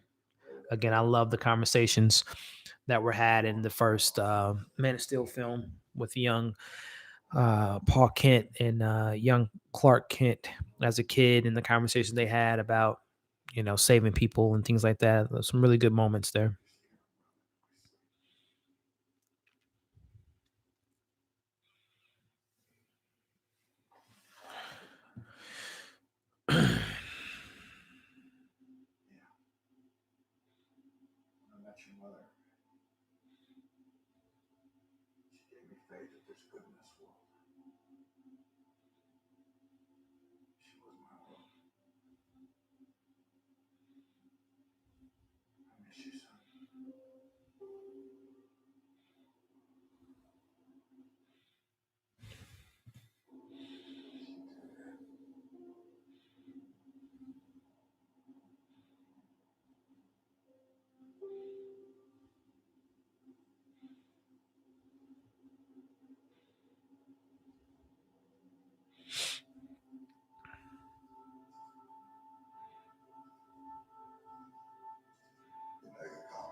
It's a really good moment too with Bruce and Alfred talking about he grew older than his father. That's pretty impactful. This is the biggest thing that might ever matter to him is stopping Superman. Hunters.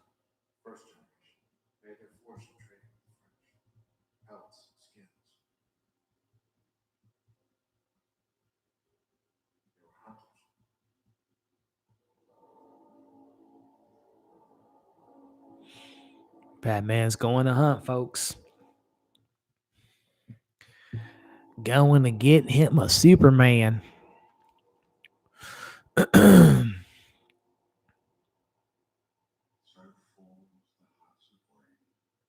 Hmm.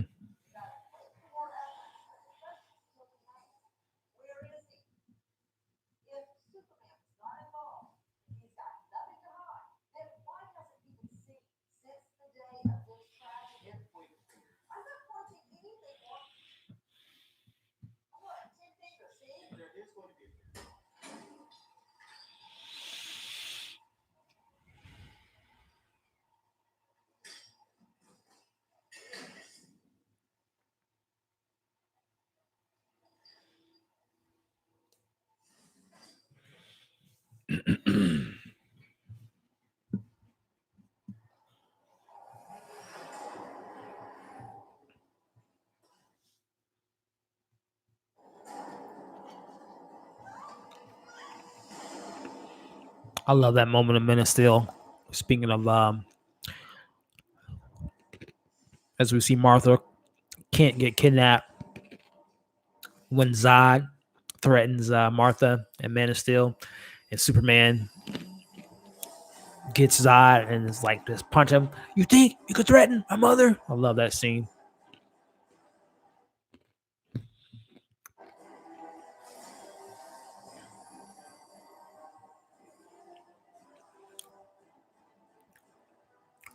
It was a pretty cool scene when we get our first kind of battle, and really our only battle between Batman and Superman, like the physical battle.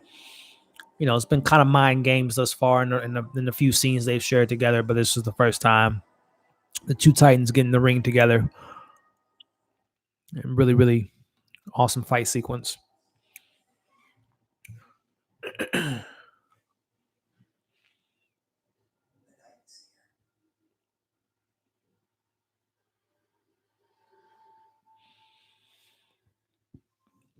Let me know in the comments, guys.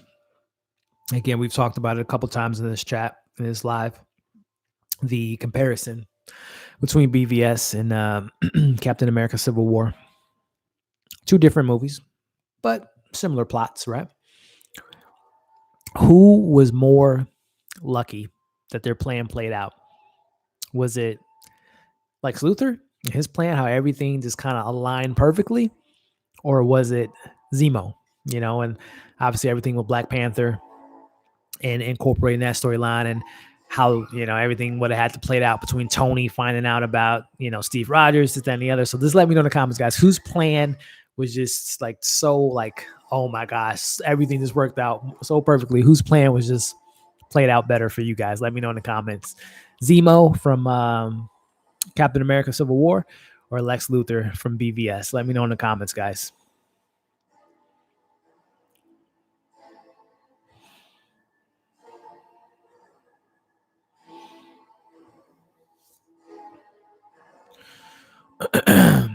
This scene with Clark and his dad was good. While short, I felt their relationship more than in the first film. Yeah, no, for sure. It was a beautiful scene. It was a really good scene. Kevin Costner, obviously a great actor. And there, like I said, some really good stuff from Man of Steel. And obviously, like you just said, short scene, but memorable and powerful scene between Paul Kent and Clark Kent. Kal-El.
Can you imagine the restraint that Superman had to show at after his love of his life has been thrown off a goddamn building? Lex Luthor had it coming.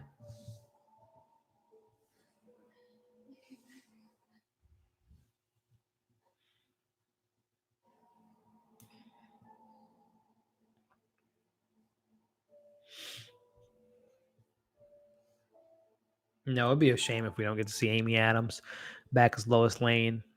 So I really think they have some good chemistry in the you know Man of Steel and BVS and a little bit that we got in Justice League.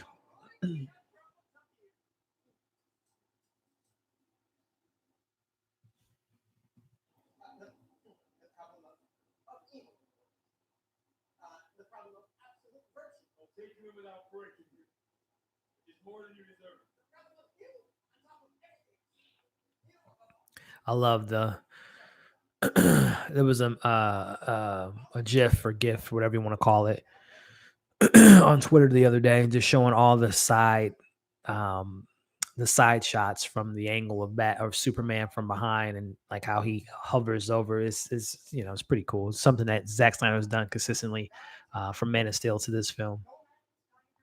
It's little details things, little detail stuff.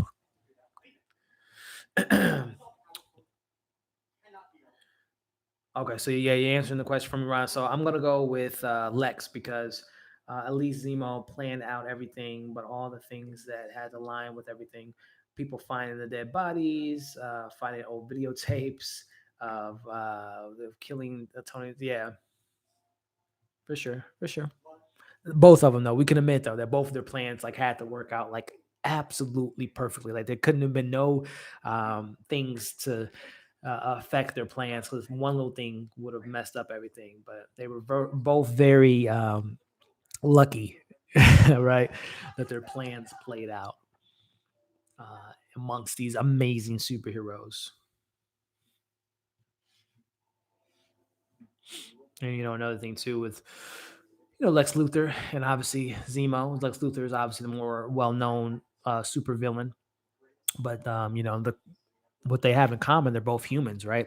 You got these two human characters going against these, like I said, bigger than life characters in Iron Man, Captain America, Superman, Batman, Wonder Woman, and it was brains versus bronze, right? They had their moment. They were able to somewhat achieve their goal, especially Zemo. He broke the Avengers up, right?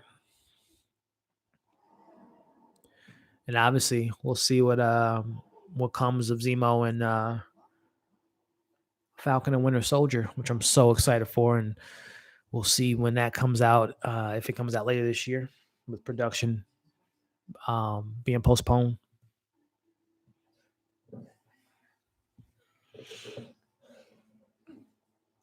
I like this moment. This is showing like like literally a second of how Superman just could have just taken him out, taken it. Where is she?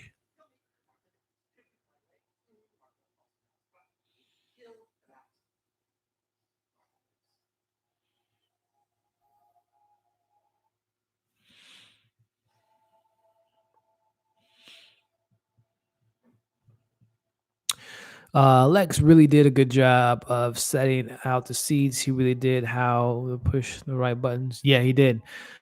And then, no offense to Tony Stark and Captain America, but even tricking Batman, the world's greatest detective, he was able to, trick him, which I guess is another question. Just want to just get you guys' opinion on an IQ scale, on a, you know, billionaire in the daytime, superhero at the nighttime, more so Batman and Iron Man. But who would you guys want to be if you were able to be a superhero? Would you rather be Superman or Batman? Kid with a damaged childhood, parents were murdered in front of you. Billionaire. Um, you know, playboy character, but you're Batman, the world's greatest detective, one of the best martial artists out there. Would you rather be Batman in the DC universe, or would you rather be Iron Man? Again, a character whose parents didn't die in front of him, but were killed. Smart, intelligent billionaire. He doesn't hide his identity like Batman. He obviously can be Iron Man whenever he wants. He's part of one of the leaders of the Avengers. Um, super smart guy. So who would you guys want to be if you guys had to choose? Iron Man in the MCU or Batman in the DC? Or not, I'm just saying that Iron Man in the MCU, just Iron Man in general from the comics or in the media. Would you rather be the Iron Man character, or would you rather be Batman, Bruce Wayne, Tony Stark, or Bruce Wayne? Let me know in the comments, guys. Me personally, man, I might have to go with Iron Man just for the fact that, like, he doesn't have to hide his identity. Of course, that leaves him more vulnerable for his loved ones. That's one of the Batman's reasons that he kind of hides his identity, and that's why a lot of superheroes hide their identity. A la, Peter Parker. He don't want his loved ones to be affected. But it's pretty cool to be Iron Man and to have the suit of armor around the world.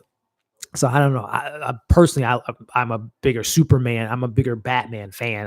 He's my favorite, superhero. But if I were to choose to be a particular superhero, it would probably be Iron Man.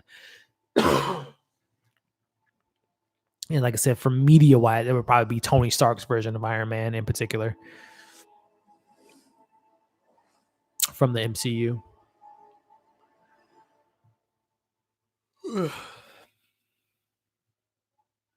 Look at her picking out her outfits.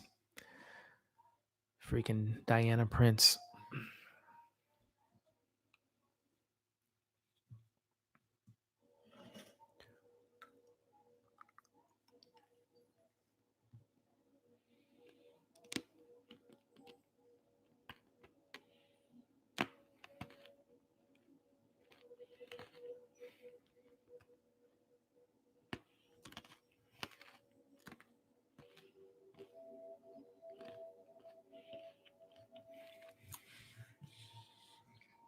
It's kind of a funny funny scene. The email exchange between Batman and Wonder Woman. Like, I found a photo of you. And like she's looking at it, it's like, I don't know, it just kind of reminds me of like, was he like sending her this in the mix of her opening the files? But it's kind of like he got like nudes of Wonder Woman, right? It's like, oh, look what I found. I don't know. I just see that scene's kind of funny. And here it is, the flash drive of the metahumans, aka the Justice League. This is kind of messed up. I'm not gonna lie. This is kind of terrible. Like, this is our first time seeing the Justice League on the screen in this new iteration, or ever, honestly. Obviously we know about George Miller wanted to bring Justice League Mortal in the mid 2000s, but that didn't play out. This is our first time seeing the Justice League on the big screen, and we got the Flash, Ezra Miller, getting milk at the grocery store and stopping a robber. Very anticlimactic. Then you have, our first introduction ever of Aquaman on the big screen. And we see him holding his breath, hanging out in a wrecked ship. Like, what is he doing? What are you doing? I mean, it's cool. Don't get me wrong. Like, oh man, it's Aquaman. Jason Momoa is a badass. Can't wait to see him. But it's like, this kind of, again, lame. And now we got Cyborg. His was a little bit more interesting than the other two, at least. At least you get to see a little bit of his dad and Stark's laboratory and, all that stuff kind of playing out. That was kind of cool. Again, some people, going back to the conversation we had about the nightmare scene, people that's not too familiar with the comics are probably like, that's the guy from Terminator. Who is he making? Is he making Arnold's character, T9000, T8000 character? But no, I thought this was a pretty cool scene because number one, it's the longest clip that we've seen of all the Justice League members. Then you see a mother box. So this was kind of cool. Even though I would have liked to have this been a scene versus like a little thumb drive moment. Little sneak peek of the Justice League. Like, I don't even know why they called it. I mean, I know why they called it Dawn of Justice, but they shouldn't. Like, the Justice League is barely in the movie. Again, I guess you can say the Trinity with Batman, Superman, and Wonder Woman, but not the, the whole entirety of Justice League, because that would have been cool if they would have appeared in the third act to go against I don't know why I can't think of the villain's name, the Superman villain that's going to be created by Lex Luthor. It's like slipping my mind.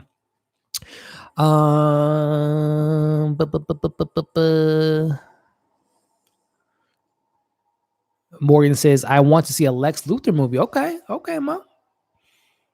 I would like to see a Lex Luthor movie too. As we talked about earlier, Bryan Cranston as maybe playing Lex Luthor. That would be pretty cool. But good call, Mo. Okay. Get a Lex Luthor. I can't remember what the news was, but it was the whole when Joker did so successful. There was an article that came out saying that the director of the Joker, Todd Phillips, was wanting to start the DC Black Label and have these individual films that are spinning moments or having a film that's focusing on one character.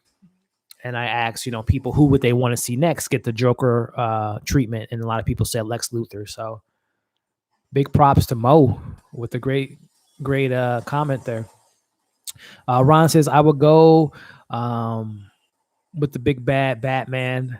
I couldn't deal with anyone knowing me being a hero. I'd rather be a secret. No, I hear you. I mean, obviously, like I said, Tony Stark flaunts himself, and obviously the world knows who Iron Man is, which again leaves him and his close ones, loved ones, Pepper, and Happy Logan, and all the other people he gets close to, vulnerable because they know his identity. But I just think Tony Stark's so cool. But like I said, personally, Batman's my favorite superhero. I would pick Batman as like my favorite comic book hero over Iron Man personally.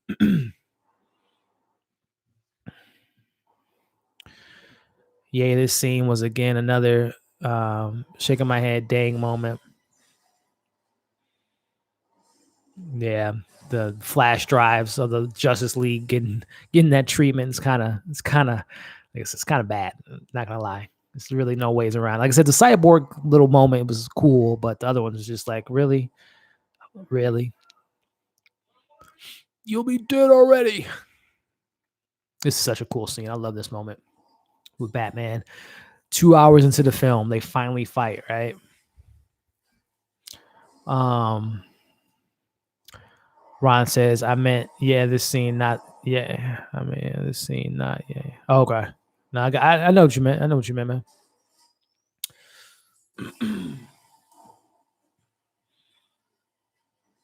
Got that kryptonite.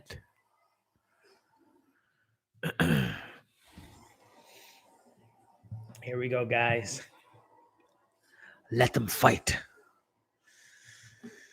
Breathe it in. That's fear. You're not brave. Men are brave.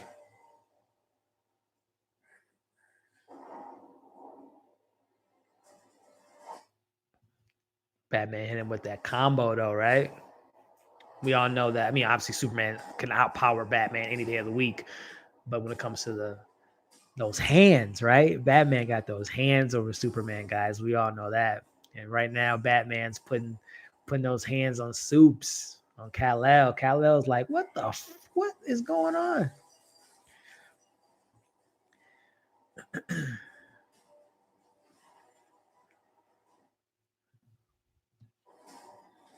I mean, he's beating the brakes off Superman right now. Like, seriously. Hitting him with the uppercut, hitting him with the body shots, choking his ass, slamming his head against the wall, headbutt. Ooh. Like I love Henry Cavill. I love Superman, but he just got his ass beat. But he's like, I love this moment. I love this moment too when he gets up. And Batman, like, oh shit. I love this moment, man. I would really love to have seen a couple more fight sequences with these two.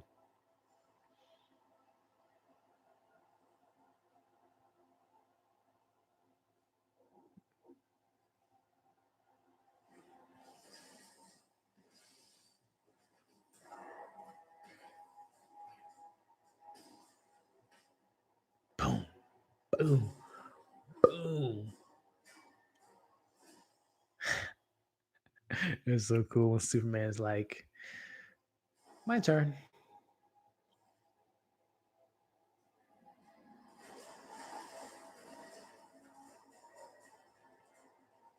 I love that Hans Zimmer score from Man of Steel, kind of making its way in the scene here.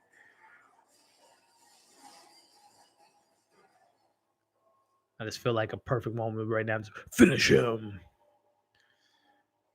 This is a great fight. It might have been short, it's a 10-minute sequence. Not as emotionally satisfying as Captain America versus Iron Man, but this is still a pretty badass scene. Like I said, 2 hours into the movie, you're seeing them fight each other. It's called Batman versus Superman. And it is, it is that throughout the film. More of the psychological stuff of the way Batman feels about Superman with everything that happened in Men of Steel. And obviously Superman thinking that there's this vigilante just, being a criminal in the streets of Gotham and no one's doing anything about it. So there's that versus, that the mindset, right? But the physicality of these two titans finally going head to head, it's pretty satisfying. Again, say what you will about the story, the execution, Lex Luthor, and all that stuff. But this is a pretty cool scene, guys. Like you gotta admit. God damn. Can you imagine, like, first off, if you get hit in the head like that by a sink, you're done. But even Superman got knocked out by that, dude. I mean, honestly, they probably would have knocked up, but it probably your neck would break. Number one. But what we got here, Ryan? What we talking about? We're talking about it's time for the main event. Yes, sir. That's what we're talking about now, man. You're not brave. Men are brave. Yeah, that is a killer line. Bat ain't playing around. Here, LOL, Superman is going crazy here. This is everything that you wanted to see as a hero movie. Yeah, like I said, man, this is yes, it takes 2 hours to get to this big event. It's like boxing, right? You have all these fights before, these little kind of undercard fights, but then you get the main event. And it doesn't disappoint, in my opinion. Like I said, shortly lived. It's a short scene. It's about 5 to 7 minutes long, right? The actual hand-to-hand combat between Batman and Superman, but some pretty badass 5 or 7 minutes.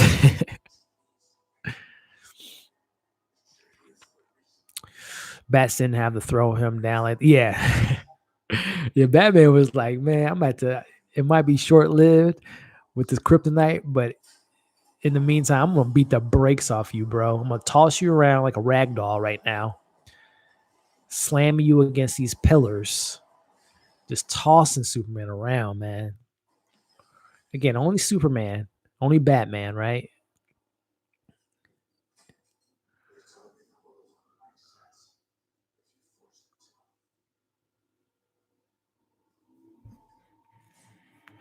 And the kryptonite spear.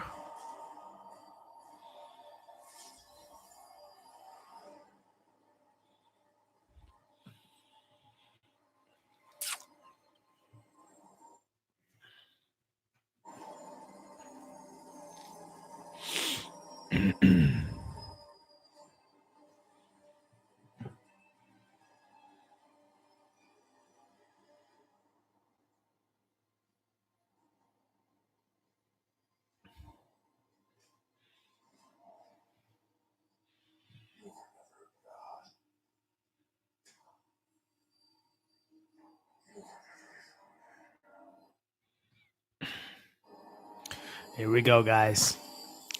Here we go. It's the moment we've been waiting for. You let him kill Martha. And Batman's like, what? Did you say, dude? What does that mean? He's like, why'd you say that name?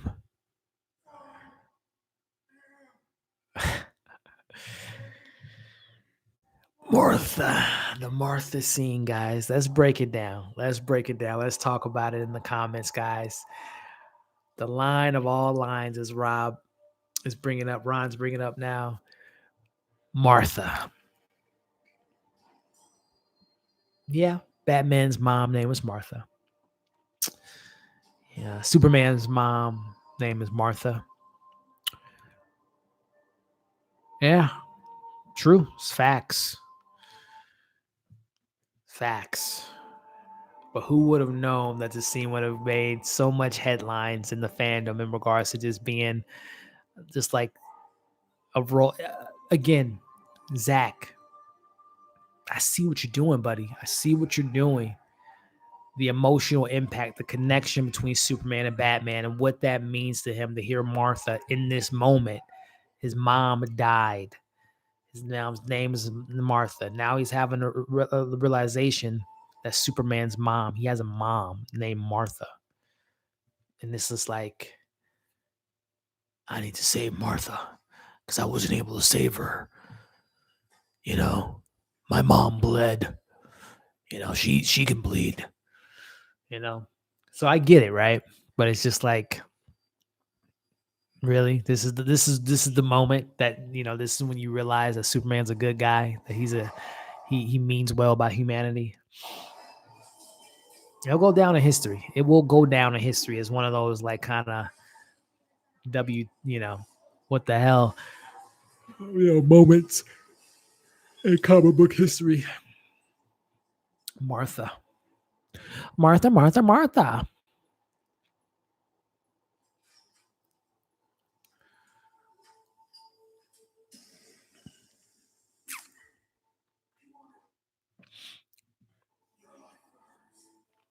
And now I'm thinking about it. We got about 45 minutes, 48 minutes left in the film, guys. Let me know what the next watch alongs to be in the realm of superhero, comic book movies, horror movies, action movies. Um, anything you guys can think of, comedy. You can maybe watch a comedy. Even though, comedy is very subjective. One movie you might find to be hilarious, I might find not to be, and vice versa. But I would love to know what you guys would like to watch next. Going back to what I did on Friday with A Quiet Place 2, was supposed to be released on Friday. We watched A Quiet Place instead. The next big film that got pushed back was this Friday, Mulan. I don't know if you guys would like to watch Mulan together. Obviously the animated version. Come early April, we're supposed to get No Time to Die, 007. Would you guys like to watch, um, you know, Spectre or Skyfall or Casino Royale?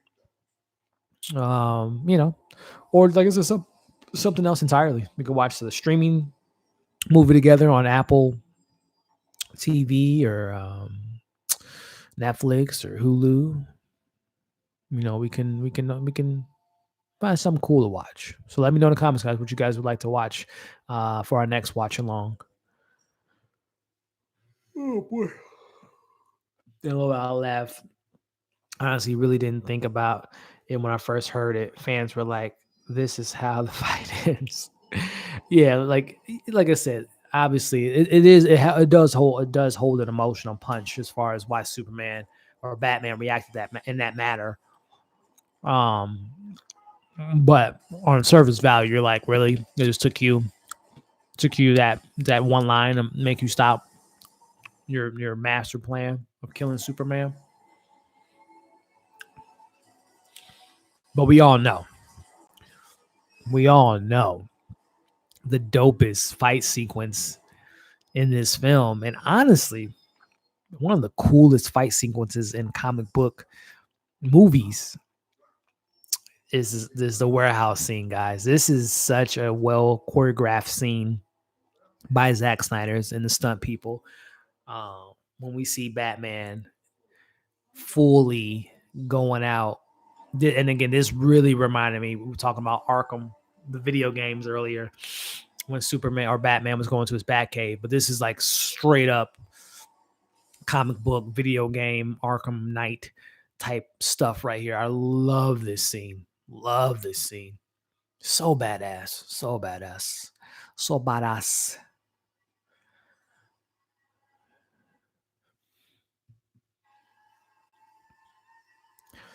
Let's just appreciate this choreographed fight sequence. It's like Batman was watching the raid and just went ham on these guys.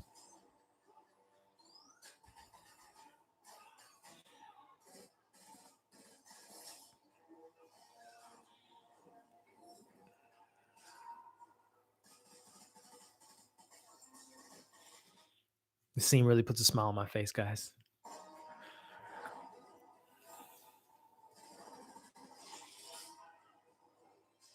Get over here. Bah.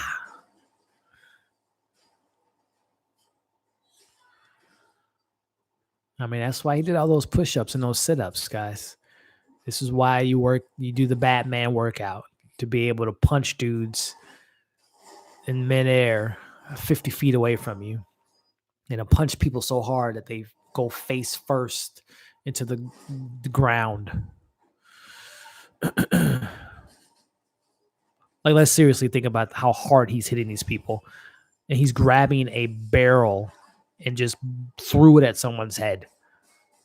Like, let's talk about the brute strength of Bruce Wayne right here. Seriously.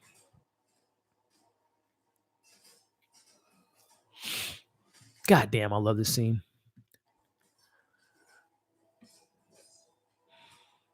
I mean, just look at the combos. Boom, boom. Like, I just imagine. I don't play video games like I used to, but I'm just imagining X square, Y, X square, R2, R1, combo. Playing Arkham right now. This is exactly what it would be like. It's cracking. Oh, it's cracked his arm. Okay, and then this is in a game where you're like, okay, it's a little bit too easy. So let me let the bad guys do hit me a couple times or whatever, because I'm about to do this one combo that's super sick. I did my upgrades last level, so now I'm going to use the triangle and square combination. Ooh.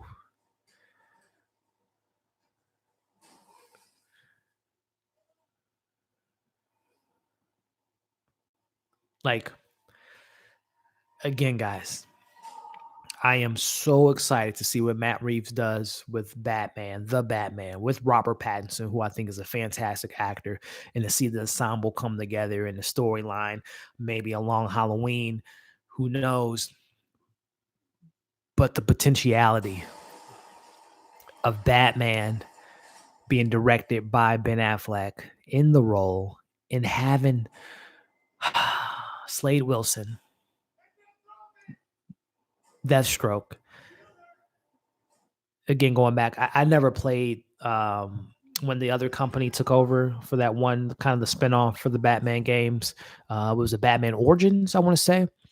I didn't play the game, but I saw the cutscenes, and then that cutscene that you saw, Wade, Deathstroke, and Batman going hand to hand. Can you imagine? It was Joe Manganiello that they casted in the Deathstroke.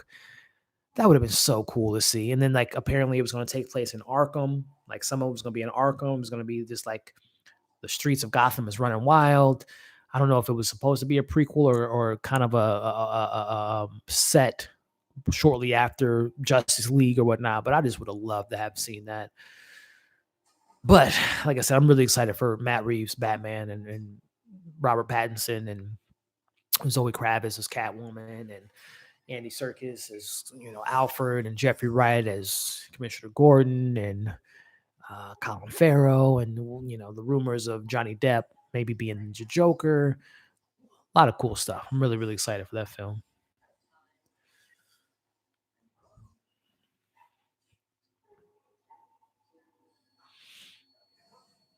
I agree. Like, this all it took for you to believe and trust Batman, jeez, or Superman.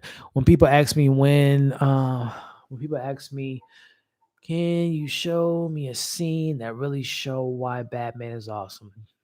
This scene is the one. Yes, sir. I got to get on that Batman diet workout. My man's you and me both, buddy. You and me both, man. Like, seriously.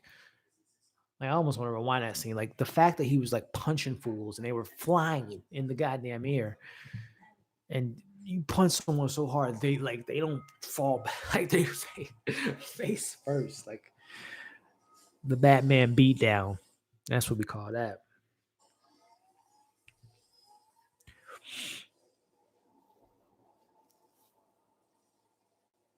Can someone in the comments let me know what this this creation is named? I can't think of it right now. Bat is a very famous Superman villain that I can't think of that Lex is creating. It's not, it's Doomsday, right? Doomsday. I couldn't think of the name of this villain to save my life. Or this kind of amalgamation, kind of combination of Kryptonian deformity and his blood becoming Doomsday. I mean, for all my Lord of the Rings fans, it looks just like a creature from Lord of the Rings, a big old giant org. Yeah, Doomsday.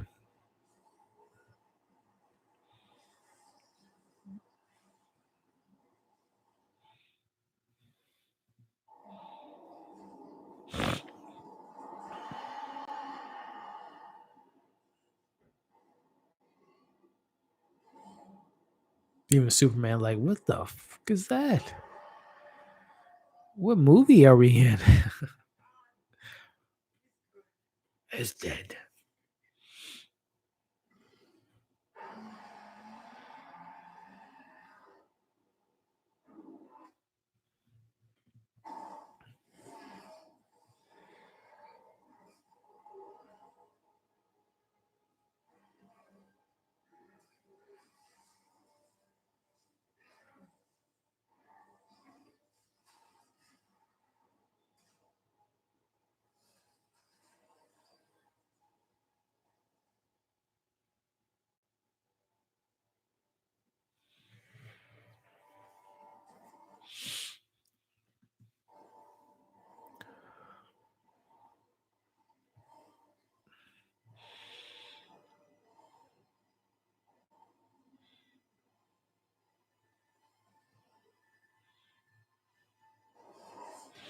I wish they could have saved Superman versus Superman for a solo film.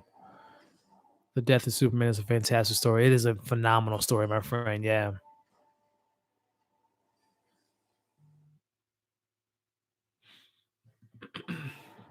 It is a fantastic story. Again, we were talking about it earlier.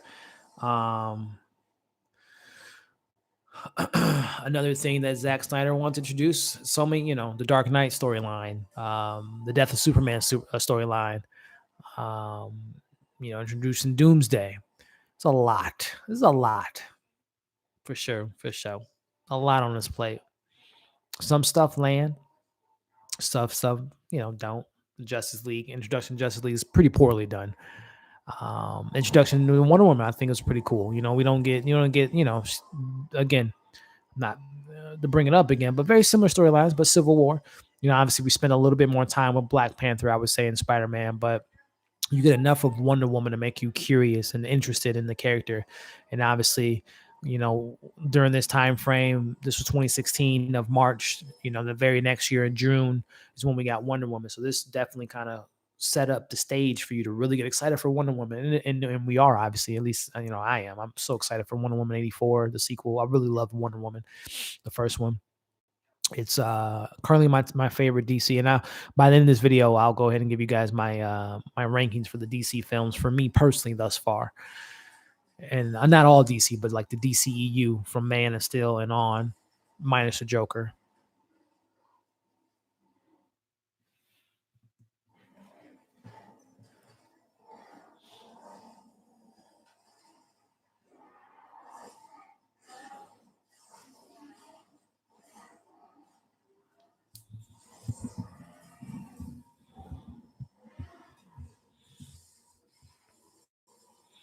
Super Saiyan powers right here by Doomsday.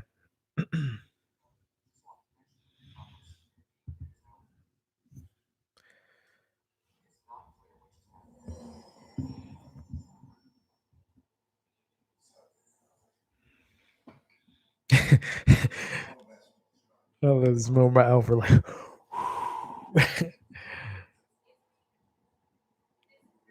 Miss Prance. Let me ask you guys a question. What do you say if you ran into the Gal Gadot in real life? Like, do you stop and say, "Oh my gosh, you're such a fantastic actress. Can I get your autograph?" Do you shoot your shot and be like, "Man, listen, you're beautiful. Will you marry me?" What would you guys do when if you see Gal Gadot in person? Me personally, man, I don't know. I don't know. I tell her how great she is. From what I gathered from everything on social media and everything, you see from her. She seems to be a wonderful person. But man, gorgeous.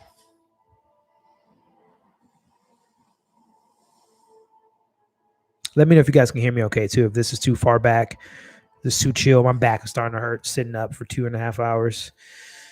It's uncomfortable position I was in. So I'm just kind of kicking back for a little bit, guys. Scoot this up a little bit.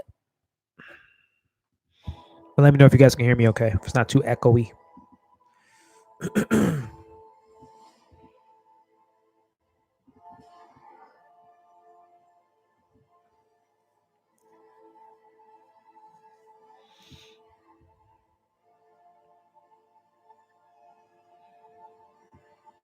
If you really look at this film, this does kind of feel like, 3 different movies almost, with everything from the continuation of BVS or Man of Steel, everything with Batman, a little bit of the Justice League. Then you go into this third act. It feels like 3 movies.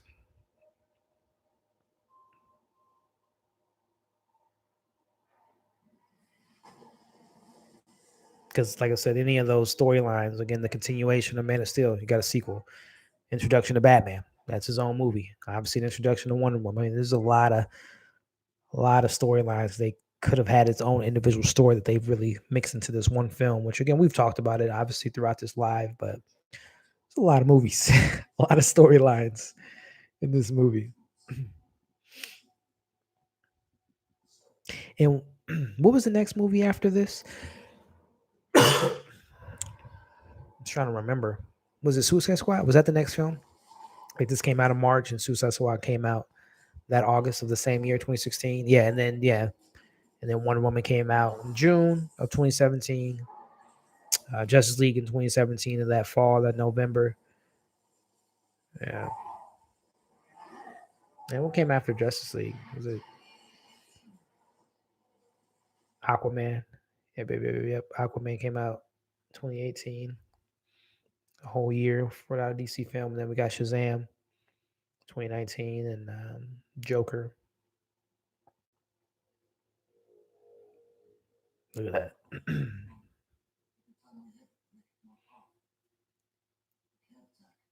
So, like this point again, I know, like again, we talked about earlier how Calvin, this character, this lieutenant, this sergeant,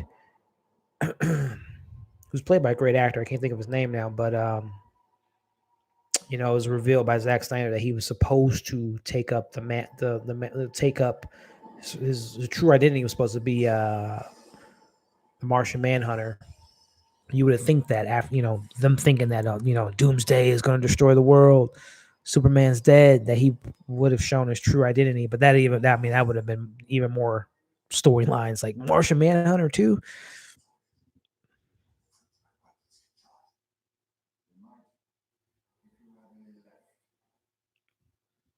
I love the snarky remarks in the comments from Alfred in this film.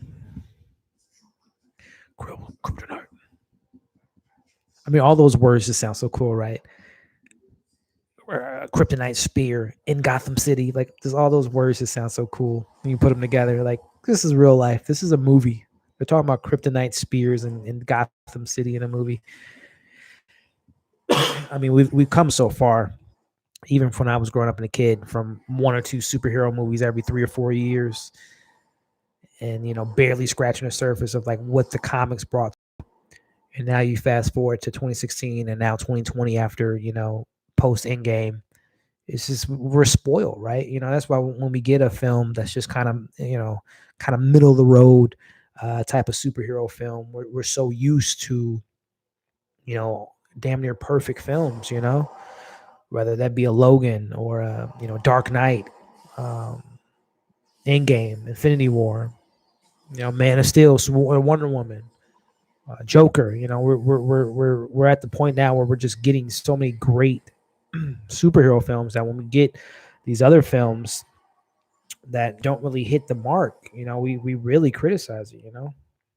But if you take some of these films like I'm just throwing out some films that that I enjoyed for what they were. But you take what we got from Aquaman in 2018, or even hell, Venom that we got last year, which I'm really excited.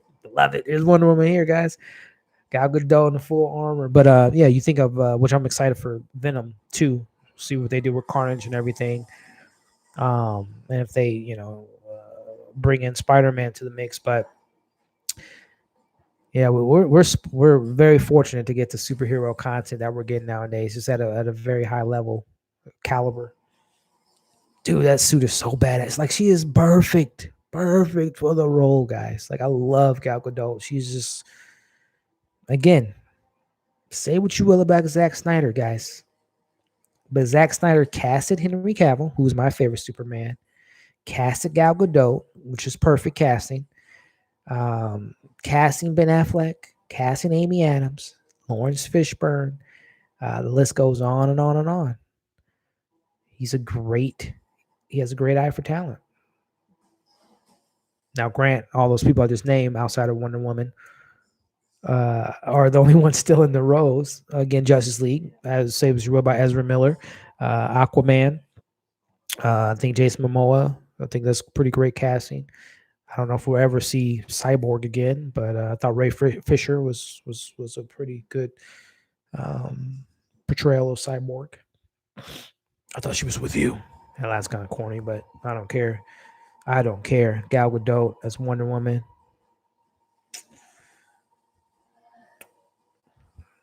Perfect.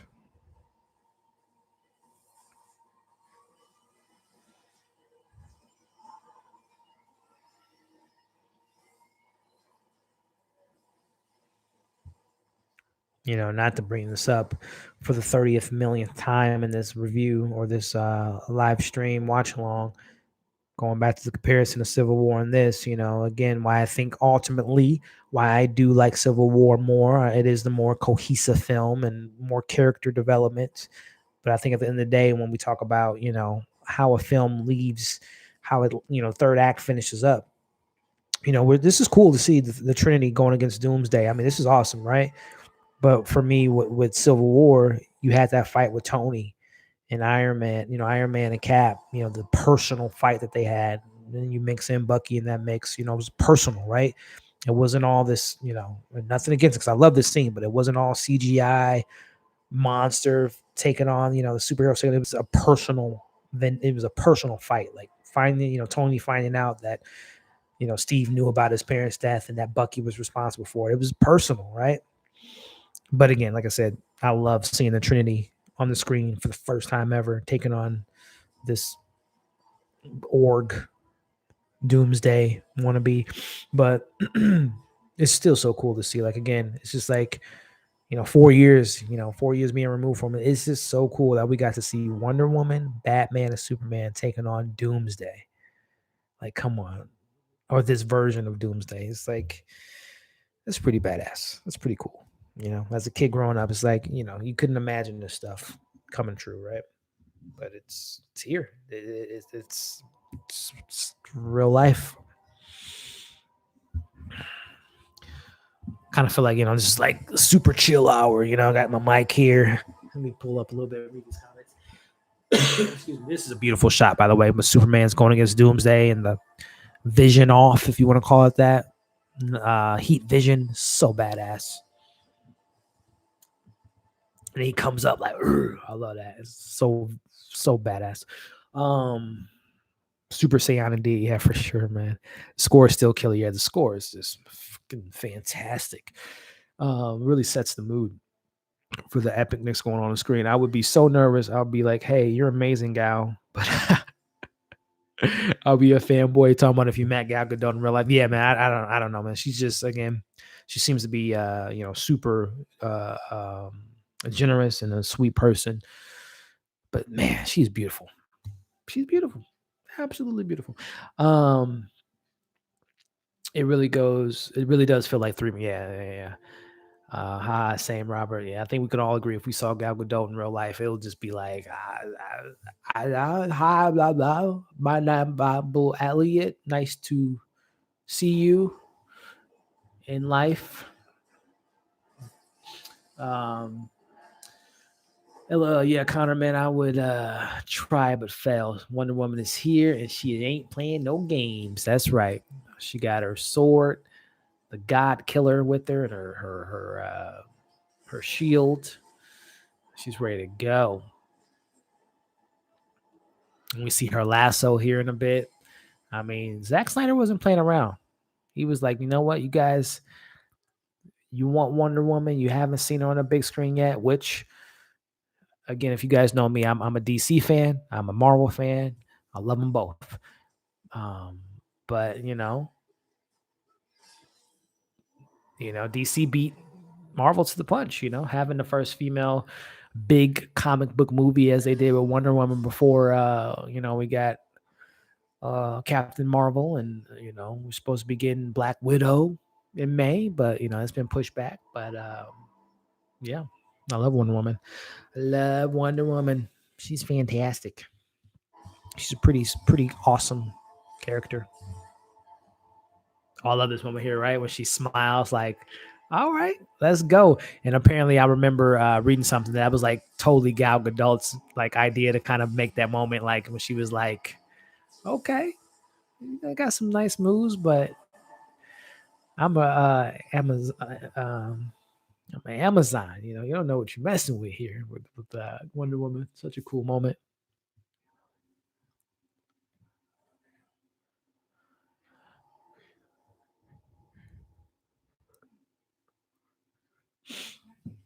What we got here? Ryan says, we're spoiled, man.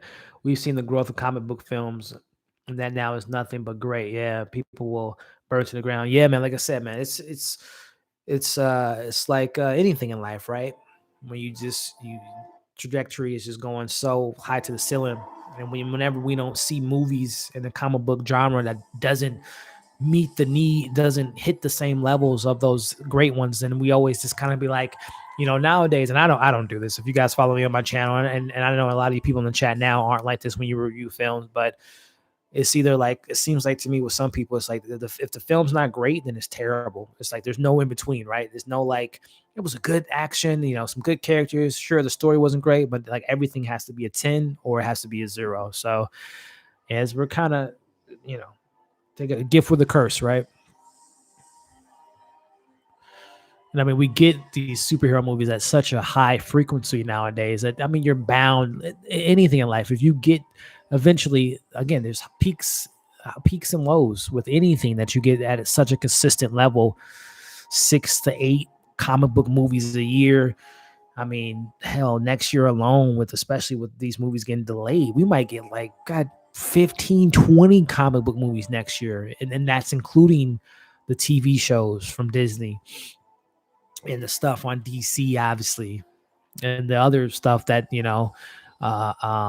Umbrella Academy is a comic book, IP that's on Netflix, and there's other stuff on Netflix, and AMC has comic book content. Amazon with The Boys. I mean, seriously, we got, and I love it. I love it all. Not all of it, I'm saying, but I just love the idea that we're now at a society where we're accepting of these amazing characters. It's been around for years, decades, right? And it was like, you know, again, I'm from the 90s, I grew up in the 90s. It was just like you would get 2 or 3 comic book movies within a 4 or 5 year span, right? And when we get them, it's just like they're not that good, you get it was so far between getting, the Superman in the 70s, you get your Michael Keaton in the 90s, and you get some other films mixed in there. You get your Blades, you get your X-Men finally coming up in the early 2000s, your Spider-Mans, and then obviously into the late 2000s, the MCU, the birth of the MCU. Before that, Christopher Nolan's Batman. And like I said, now look at us post Endgame. It's bananas. It's a nice, like, symbolic shot here when you see Superman being taken down, and in the back, the foreground, you see like a symbol of a cross.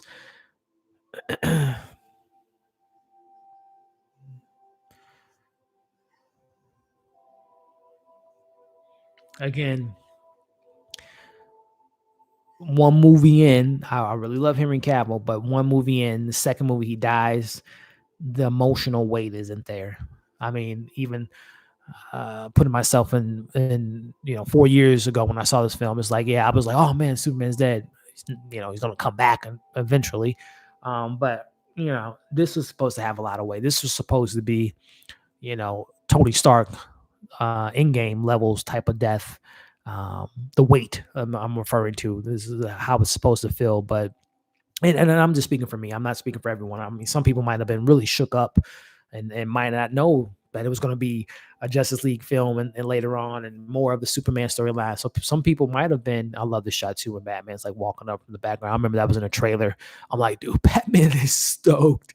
But going back to this moment, this moment's supposed to be big, guys. This is the death. And I love, like, literally, this is a frame. This frame freeze. This frame. It's just such a beautiful shot with Wonder Woman, Batman in the foreground, Lois Lane mourning Superman. That's just like, I always remember this shot. It's so beautiful. But this moment's supposed to have a lot of weight. This is the death of Kal-El. This is the death of Superman. And like I said, even just watching now, it's just like, I mean, obviously I know how everything plays out, but I'm just, again, going back to 2016, I'm just like, it's supposed to have more weight. The death of Superman is supposed to have a lot more weight, but we've only spent one and a half now, two films at this point with Superman. It's just like the weight wasn't there. And then this is our little cliffhanger of like people like, who was that? I mean, even me being a comic book fan, I was like, that wasn't Darkseid. Who was that? And obviously, came out to be Steppenwolf, his uncle. It's just like, oh, Steppenwolf, we can't just go to Darkseid, guys. Or if you're gonna have Steppenwolf, give us the other new gods, right? Which, rumor has it that that's what Zach was going to do with Justice League, and Justice League 2 is have more of the new gods. And I don't know what's going on with Ava DuVernay's new gods, by the way. Like, what that was like announced. Man, that was announced 2018. Like, that might have been like 2017 that she was announced to be the director of New Gods. So long ago. Like, what's going on with that? And I remember, the writers of the New God was supposed to be helping her with the script. And I love Ava DuVernay, by the way. Only issue of her filmography with me, or a film that I did not like, and I was like excited for this film too. And I saw it in theaters. I got an early screen. I saw it like a month in advance. I was so excited to see it and review it. We all know the film I'm talking about, right? Wrinkle in Time. That film was garbage, like so bad. And she's such a great director, right? And it was so much, so cool to have the first, woman of color directing a over $100 million film for the first time. There's so much goodwill, but that film was a hot trash. Um, but it just goes to show you, everyone has their hits and misses, right? But I'm really, really intrigued to see what they do with Ava DuVernay and New Guys. I'm really, again, we talking about a little bit earlier, Connor. Seeing that Snyder's cut and going back to these individual stories. I mean, that's just really fascinating to see like what they do with that. Like, where does that fall within the DC universe? And the connective tissues with, obviously the Mother Box and Scott Cyborg, and obviously Superman and Darkseid have a lot of connective tissue. That food looks gross, like burnt. Zack Snyder's wife, little cameo there. What's her name? Deborah Snyder. And then even you see the Superman's childhood friend and the priest from Man of Steel making a little cameo.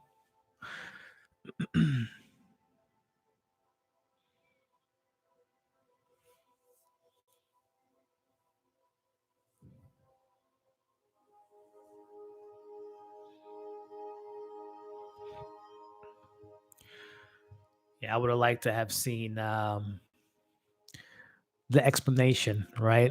Clark Kent died. Superman's dead. Putting the pieces together. They obviously didn't play on that storyline in Justice League because we didn't spend that much time with Superman until like the last half of the film.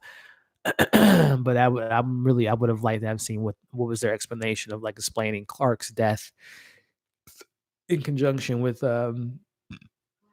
Superman dying.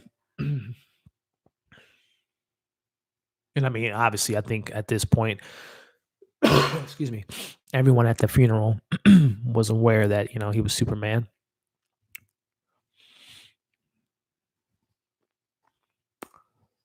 Mm-mm-mm-mm. Scene looks so good with Superman versus Doomsday, but I remember that I didn't feel the impact because I know that he was coming back later. Yeah, I mean that's a conversation we all have, right? This was like a cool moment for me. This was back in like the heyday of Collider, like clicking on all cylinders when John Schnepp and Campia was on there, and they used to have mailbag. And I got one. I've actually was on not on, but I got my questions answered on mailbag like 3 times. But I remember the very first time, and I got my question answered. It was regarding that topic, right? About characters dying, but you know that they're coming back, and that's just something as a comic book fan that I've at least I become used to. And obviously there's some stories that really kind of hit you like you don't know if they're coming back, but kind of the running joke in comic books is no one ever dies and stays permanently dead, right? There's some alternate version of them. There's an alternate reality to bring them back. There's a twin, whatever the case may be. But my question that I asked on Collider Mailbag, that I remember too was Perry Nimroff and Dennis Zen. I was like, my question was, it was actually when we saw the first trailer or not the first trailer, but we saw the first images of Steve Trevor that he was still alive. And my question was, how do you guys handle that in movies where that these characters die? It's supposed to be a big emotional moment. Gal Gadot's Wonder Woman seeing that he died, and he's supposed to be dead, but now we seeing he's coming back for the sequel. Does that affect your emotional connection to the previous movie, and that emotional moment whenever you watch it, it's just like he's back, and it kind of sucks the air out of the room. So yeah, I mean, what I'm getting at is like when it comes to the idea of seeing a character die, but they're coming back, how does that affect you? To me, like I said, I'm kind of used to it. Like for example, perfect example for me is like, and I have no problem admitting this, like movies get to me, but a death that like really got to me in a in a comic book movie, there's been many of them, Logan, and other characters, but one that like really I was like devastated was Tony Stark. And it was obviously the stuff that was built up over 10 years of Iron Man and the arc that we got with Tony Stark. But it was more the lines in that moment where going back to earlier in the film with Pepper Potts and Tony says, I won't be able to rest, earlier in the film with figuring out the time travel and everything. And then the moment where he's not talking, right? He's looking at Pepper Potts and, she says to him, you can rest now, Tony. Like, oh, that scene gets me every time. And even if we see Tony Stark appear in, apparently he's going to appear in potentially Black Widow or appear in a Iron Heart series that might be something in the future for DC or for Disney Plus. But it doesn't take away from that moment for me. That's a really emotional moment for me seeing Tony Stark die. So um, that went into a long topic conversation, but Ron says, "Yeah, I didn't like it either. It was trash, but it doesn't take away from her skill set. Like you said, every director has their does. Yeah. Like I said, I love Ava DuVernay, and still to date, talking about emotional moments. If you guys haven't seen when they see us on Netflix, 3-part miniseries, hour and a half long episodes or whatever. Episode 3 with Jerome. Boy, that's some great television. Ava DuVernay is such a great talent. But yeah, like you said, everyone has their great classic movies, and even some of the greatest of all time. Steven Spielberg, Martin Scorsese, and all the greats. They have some stinkers. You know, you don't hit every shot.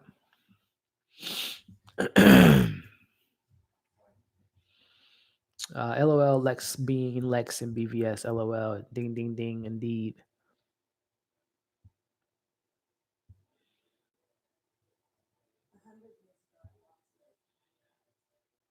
I might be a little bit behind you, Ron, but they retconned Wonder Woman right now talking about 100 years how she walked away from mankind. Patty Jenkins was like, "No, we're not going to do that. Like Wonder Woman would never leave humanity. We're gonna retcon that a little bit."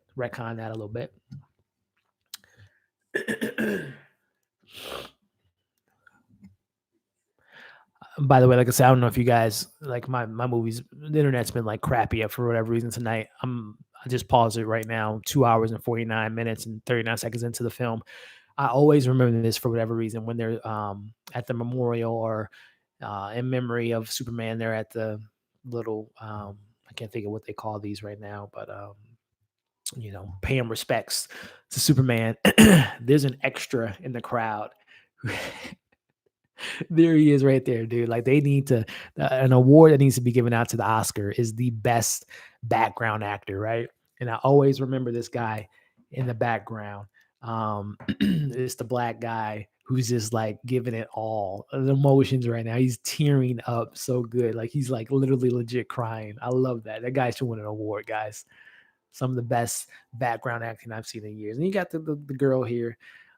She's crying too, but that guy was like, Superman, I kill Superman, I kill him. I thought he was so good. I always think of that moment.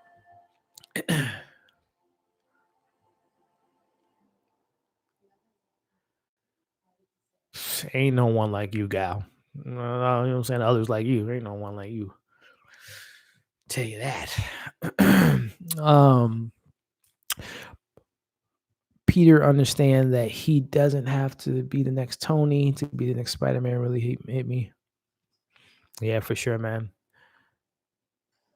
Yeah, like so all that Tony Stark stuff really got to me. I'm really, really, not to deter from the last few minutes of this scene here with Lex Luthor, but I'm really excited to see Spider-Man 3. And I hate to say it, I was talking about how great Tony Stark is, but I'm very excited to see Spider-Man kind of being Spider-Man. Even though he's on the run, he's a fugitive, but I'm finally excited to see him not taking up the whole Iron Man Junior storylines that they've been, which I love Homecoming, love Far From Home. But let's call it is what it is. He's the Uncle Ben in this universe, and he's Spider-Man. Is kind of being led to be the next Iron Man. Works to a certain extent, but it's also not the true essence of Spider-Man, right?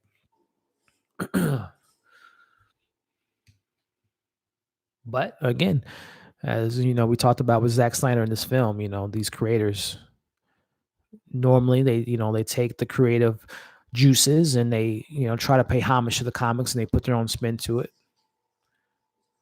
Wherever you go, I'll be watching you. Very romantic, Batman. Very romantic.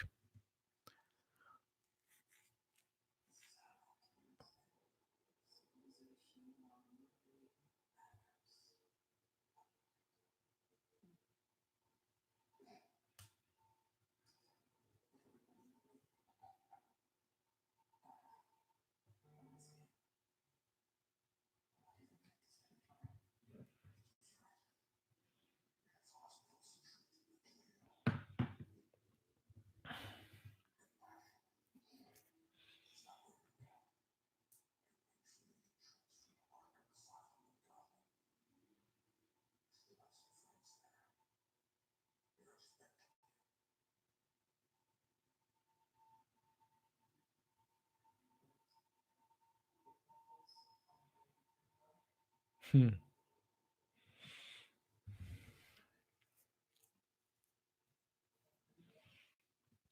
You got to admit, again, going back to Jesse Eisenberg, guys, a call comes around. I like this back and forth with Batman and Lex Luthor.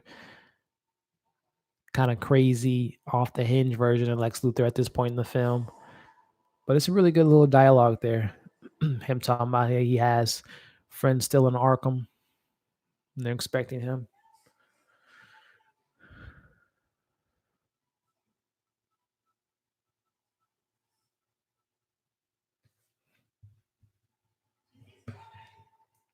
Ding, ding, ding, ding, ding, ding.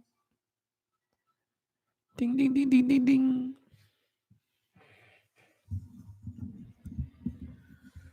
Oh, man. Guys, this has been awesome. I'm looking at my clock now. The runtime 3 hours and 14 minutes. And for everyone that's been on for 3 hours and 14 minutes, Ron's been here pretty much the whole chat and the live. Connor, I really appreciate it, guys. Really, really appreciate it. And like I said, this isn't the last watch long. We'll be doing more of these, whether it's 2 or 3 people in chat or 200 or 300 people in chat. Regardless, I really enjoy this. The fact that the idea, again, going back to growing up in the '90s, the idea that we have the technology that we're watching this at the same time, having this Discord online. It's pretty cool to me. Like I said, no matter if it's 2 people in the chat, which there is right now. And again, I appreciate everyone that stopped by. It's a 3-hour movie, so I know a lot of people had a lot to do.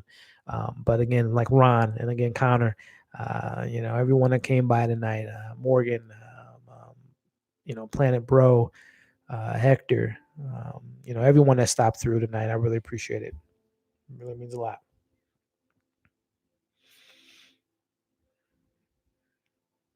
The dirt scene that was never answered. Alrighty, guys. So that is it. BVS 4-year anniversary. 4 years this film came out. Critically speaking, didn't do that well. I think it was 28% on Rotten Tomatoes. Financially, did solid, 877 million, if I'm not mistaken. But let's be honest. You put a movie with Batman that individually can do $1 billion box office wise. Same with Superman, Wonder Woman. You put all these characters in one movie, and the fact that it didn't crack $1 billion, that says a lot. I mean, not that it's all about money, but I mean, come on, Batman, Superman, and Wonder Woman can't even crack $1 billion. That's rough. So that's what DC was looking at 4 years ago, right? It's like we need to reset, guys. We need to really go back and go back to the drawing board. And even after this movie came out, there was still 6 months later, you got Suicide Squad that blew the doors off the box office unexpectedly. After that, Wonder Woman critically and financially did phenomenal. And then Justice League was a talk about Justice League did 600 million, 650 million, whatever it was. But I think that they've been getting their ducks in a row. Again, I enjoyed Aquaman, made $1 billion. I enjoyed Shazam, made 400 million, I think, or maybe even less, but it was critically, I think a lot of us can agree it was a pretty well made movie by David F. Sandberg, fun family, fun movie. And I'm excited to see more of the Shazam family. Joker obviously is not in this universe, but I'm excited for Wonder Woman. Very excited to see Wonder Woman 84. The Suicide Squad, the Batman, the Shazam 2, so on and so forth. So the future is very bright for the DC universe. Again, like I said, 4 years into where we're at now, I think DC's in a really good position. I'm excited for the future of the DC. I'm excited for these individual movies that we've gotten so far and that we're going to continue to get. And then, 3 or 4 years from now, start to plant the seeds, start to make these movies start to connect eventually, whether that be via The Flash or other movies, Green Lantern, that I'm excited to see eventually, especially on HBO Max, see what they do with the TV show and see if that leads into the DC universe on the big screen. But, I'm very excited for the future of DC. And, I'm glad that they were able to learn from their mistakes so far. Again, you get an Oscar-winning movie with the Joker or a performance by Joaquin Phoenix and nominated for Best Picture. I'm very excited for Wonder Woman 84. Again, can't wait for Matt Reeves' Batman and James Gunn's Suicide Squad. We got Birds of Prey. I'm totally forgot. That'll probably be my next watch-along, by the way, or one of my future watch-alongs. But we got Birds of Prey, which didn't do well at all, unfortunately. I enjoyed that film, though. But, yeah, I'm very excited for the DC universe. moving forward. And like I said, guys, it would be heartbreaking if, Henry Cavill isn't brought back as Superman. But we got Gal Gadot as Wonder Woman. We got Jason Momoa. We got Ezra Miller. I don't know what's up with Cyborg. We got a new Batman. So the future's looking bright, guys. It's looking bright. But I'm gonna call it a night again. Everyone that stayed in the chat again, Ron, man, you've been on all the way through, bro, and I really appreciate it, man. Again, it's a 3-hour movie, and you stuck around the whole time. Great comments, great questions. I really appreciate it, Ron. Really, really do, man. And we should do another collab in the future. I had a good time when I was on your podcast. It was really good stuff, man. So definitely more to come, my friend. But yeah, respect, man. It was a blast. Loved it. This was a good time. Enjoyed this very much. Good, man. Be safe. You too, man. Everyone out there, be safe. Social distancing, staying clean, staying out of big crowds. Not